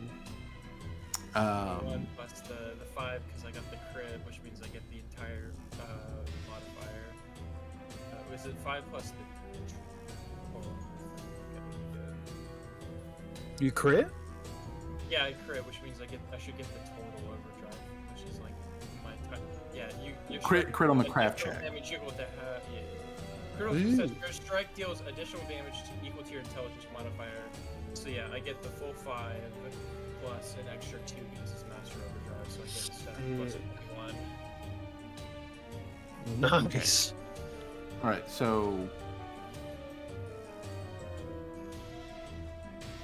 God, we talked about this earlier at the beginning of the session. Okay, so 27 then? 21 bludgeoning damage and 7 persistent bleed damage. Well, no, not So- persistent bleed damage, just plus 7 extra damage. Oh, plus 7 Okay, additional so, damage. okay, so, Because I so 20, critical, 20, yeah, 20. because I critical success the overdrive, which means I get the 5. Because my intelligence modifier is 5, so that's plus 5 plus the 2 extra because it's master overdrive, so 7. Yep, that's right. Okay. Okay, so action to move. Then you give, or Mr. Servo's action move. Callie gives action to Mr. Servo. How he uses an action to go into master overdrive and gives Mr. Servus an action to beat the fuck out of that creature. God, I want to beat the fuck out of him again. Break his knees. Rat with a gun. Shoot Right him! with a gun! Shoot him! Shoot her! Damn it. You can just click on rat with a gun. Okay.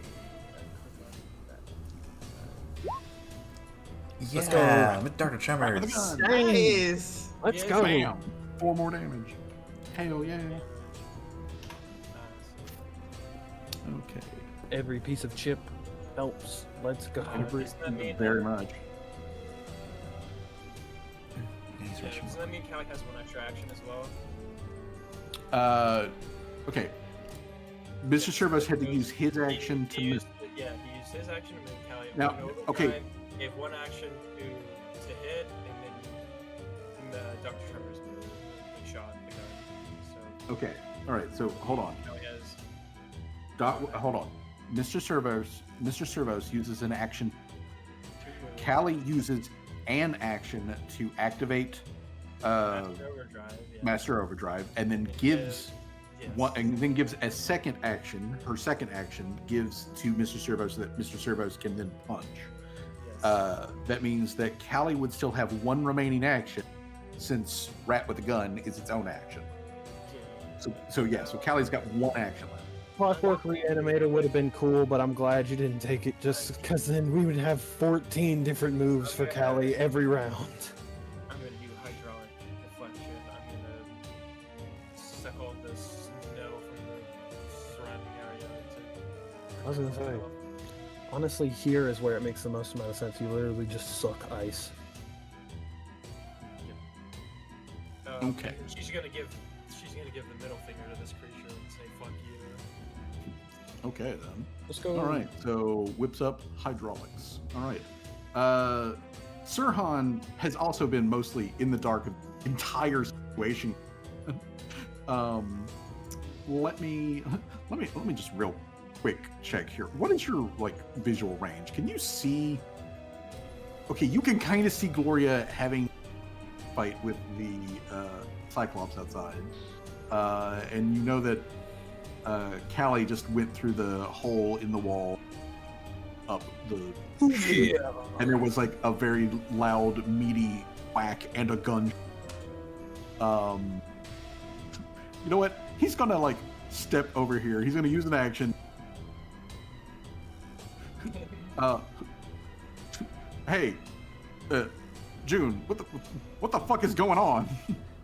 5, 10, 15. He's gonna actually come brought all the way over here to the window to stare out and look out like, where the fuck did that come from? What the shit's going on? I have no earthly idea. All right. Second action, boot up, kick out window. Third action, step through window.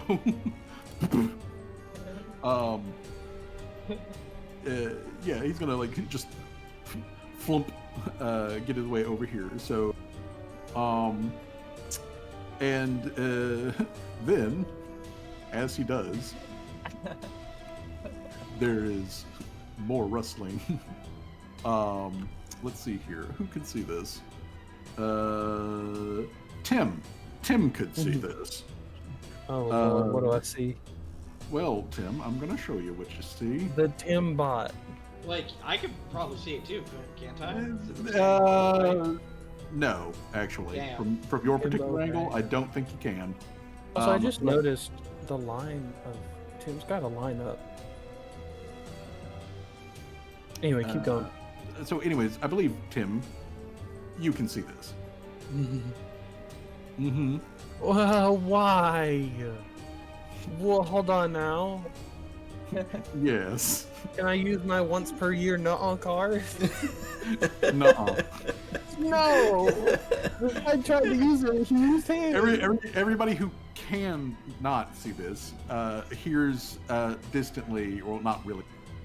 Oh my god, it's another one! For real, honestly, Tim goes, the "On a second one?" snapping and crunching of branches as out of the tree line shuffles another decrepit, frostbitten, cyclopic zombie of like very large portions. Wait, hold on, they're zombies, right? Yes, they are actually zombies. So, would healing magic be damaging to them? Or is that just because they are considered to be undead? I think it's positive magic, Positive. Yeah, positive. which I think life, they might be a bit different. Forge of creation, energy stuff that does hurt them. Yes. Stuff that would make us feel good makes them feel bad. Yeah, that kind of thing. Area, you're gonna have to heal the Dovers. But let's see here. Valeria hit him with action, the heels. actions there. So then like 5, 10, 15, 20. Gets up to- I'm not over there then. Gets up to here, and then it's just like, I'm gonna punch Tim. I'm gonna punch him. Tim, God damn it, Tim, dude. you got a 26, right? Oh no, I don't. What was your AC? I have it's normally 26, but I have a 27 when I activate my warding tattoo. There's a huge like a full back tattoo trigger that an just enemy lights up. Imagine you just Okay, get so- a okay. throw a ball for that. Okay. Until the end of the current turn, against the triggering effect, which is this guy, you gain a +1 status bonus to AC and save, and gain resistance 2 to damage. That's Nice. good. That's good. So you have a 27, Yep. right? Mhm. Okay. You have a 27, which means it doesn't crit. Oh, God. Oh Hmm. God. Okay. Still get So, pushed in the Well. wall. all right. So, Tim. Tim goes flying Uh, again. I'm gonna be upset. All right, Timble. Don't fall into you the don't go well. flying. Don't go flying. So at least there's that. You don't go yet. No, But don't say you do take 22 points of damage. Make that 20, baby. Yeah. 22 bludgeoning damage. So just 20 because of the defense. So the warding tattoo still very much paid off by cutting down some of that damage. And it also made it not a crit, Yeah, made it which is not even a more crit. important.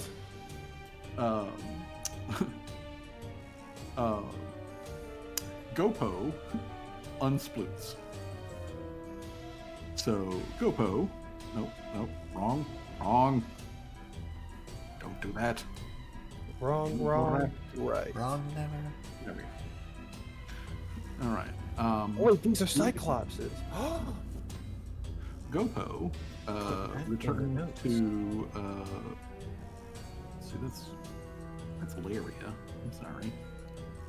Laria. Hold on. Let me get Gopo. Because Gopo was splooting underneath. So Laria has to, like, move ever so slightly. As the ground. And death So Gopo- condensed under my feet. Gopo unsploots. So let me bring Gopo onto Token Layer. And then Gopo is going to make Gopo move. 5, 10, 15. Gopo slow. 5, 10, 15 more. 5. Or no. Yeah, he can get that far. That's as far as he can. Because he takes an action for him to unsplit. Okay, so Gopo power shuffles through the Bails. snow away from the damage. That's the and word. everything else. Bails. Yeah, he bails, and as we come to the end of the turn, with Gopo trying just to get the fuck out, we're going to call end of session here because it is 10:30 p.m. Eastern time. So we've run a little bit later than normal, but that's okay. We're in the middle of a grand combat. So, yeah, this is gonna be fucking fun. Oh, yes. This is gonna be fucking great. This better be I am level up. looking forward to it. I'm excited because Brick, I get to really see how good Brick gets to be in combat with his new stuff. Hell yeah. Not to mention, Gloria gets to, like, Yeah. wail on, like, a couple of, like, big ass zombies that are as large as. Well, actually, no, they're slightly taller than she is. These guys are 10 foot. Yeah, they're 10 feet tall, so they're slightly taller, and they're actually quite more than They're bulky. They are very bulky.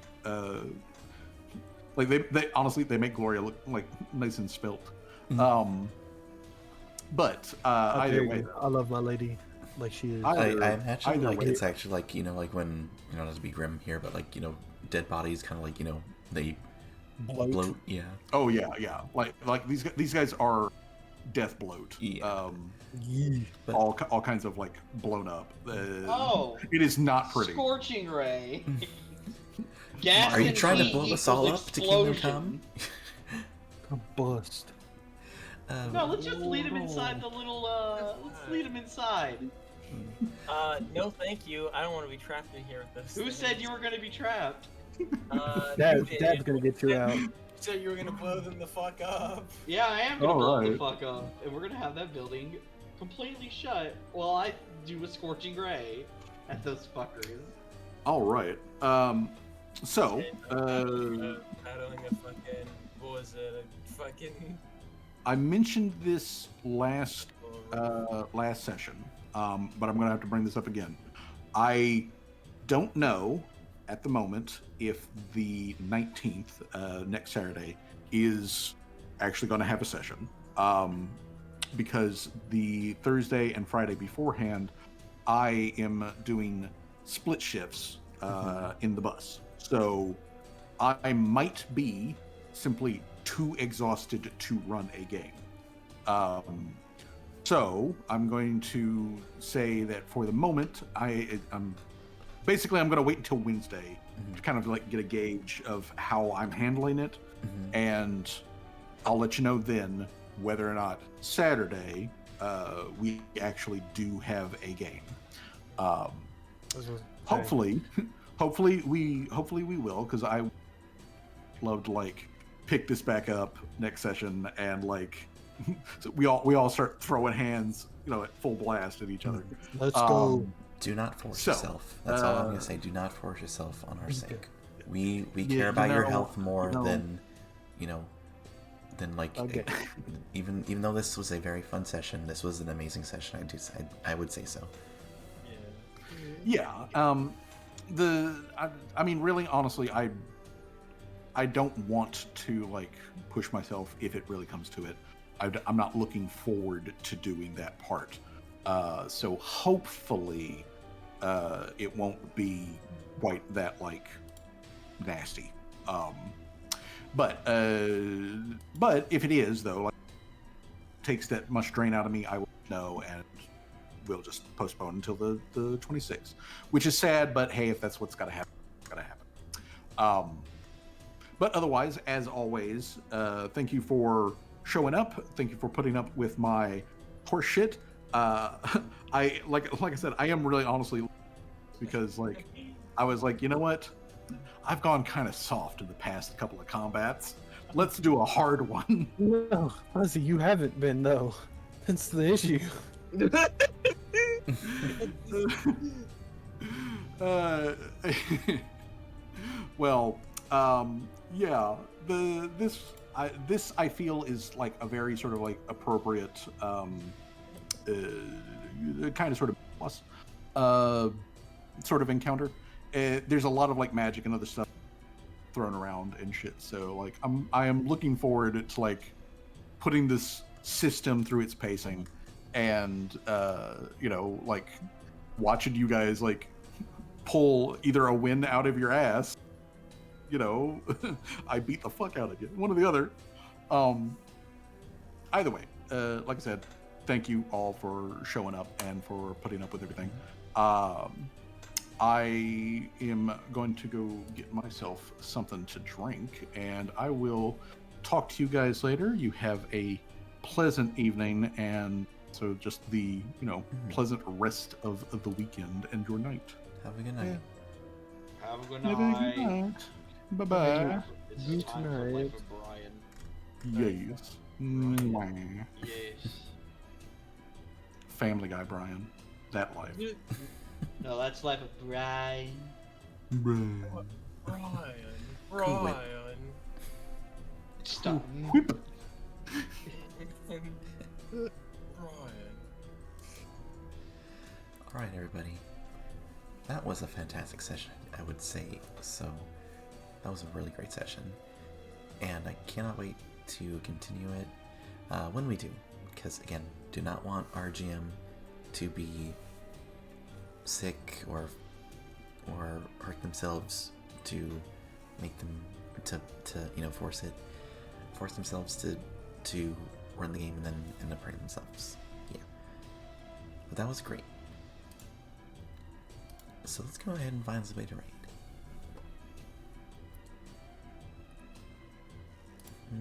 Sarna's doing Bloon Star Defense. Party M&S is doing TCG Card Shop Simulator. With Kaiju Fluffs too. And Edo's doing Silent Hill 2. Oh. Let's see. Flip a coin. One for Hinedu and 2 for Party M&S. Right, well, fudge. I guess that means the dice gods pick us to go for Party M&S. Alrighty. Not roll, raid. Raid, Party, Demon-ness. Alright guys. Again, thank you so much for being here. And thank you for all of our, chatters, lurkers, whatever. I don't really like, just like, the distinction, like, chatters, viewers, lurkers, whatever, or chatters or lurkers. Some people don't like that. I just view everybody as viewers. Whether you're watching this live on Twitch or on the VOD on YouTube, I really appreciate you all. And as we get ready for the raid, there's the raid message. If you aren't subbed, you can go ahead and use that one, or use your own emotes, or just copy the words, whatever you like. And unfortunately, since I moved back in with family, because that whole thing didn't work out, haven't gotten, you know, any raid screens or anything like that up, but I promise to do that soon. You know, let's just focus on the positive and focus on the raid. So again, thank everybody for watching, and I will see you all hopefully soon. You know, I'm off of work for the next few days, so might as well make the most out of it, do a stream or two. But have a good one, everybody. Bye-bye.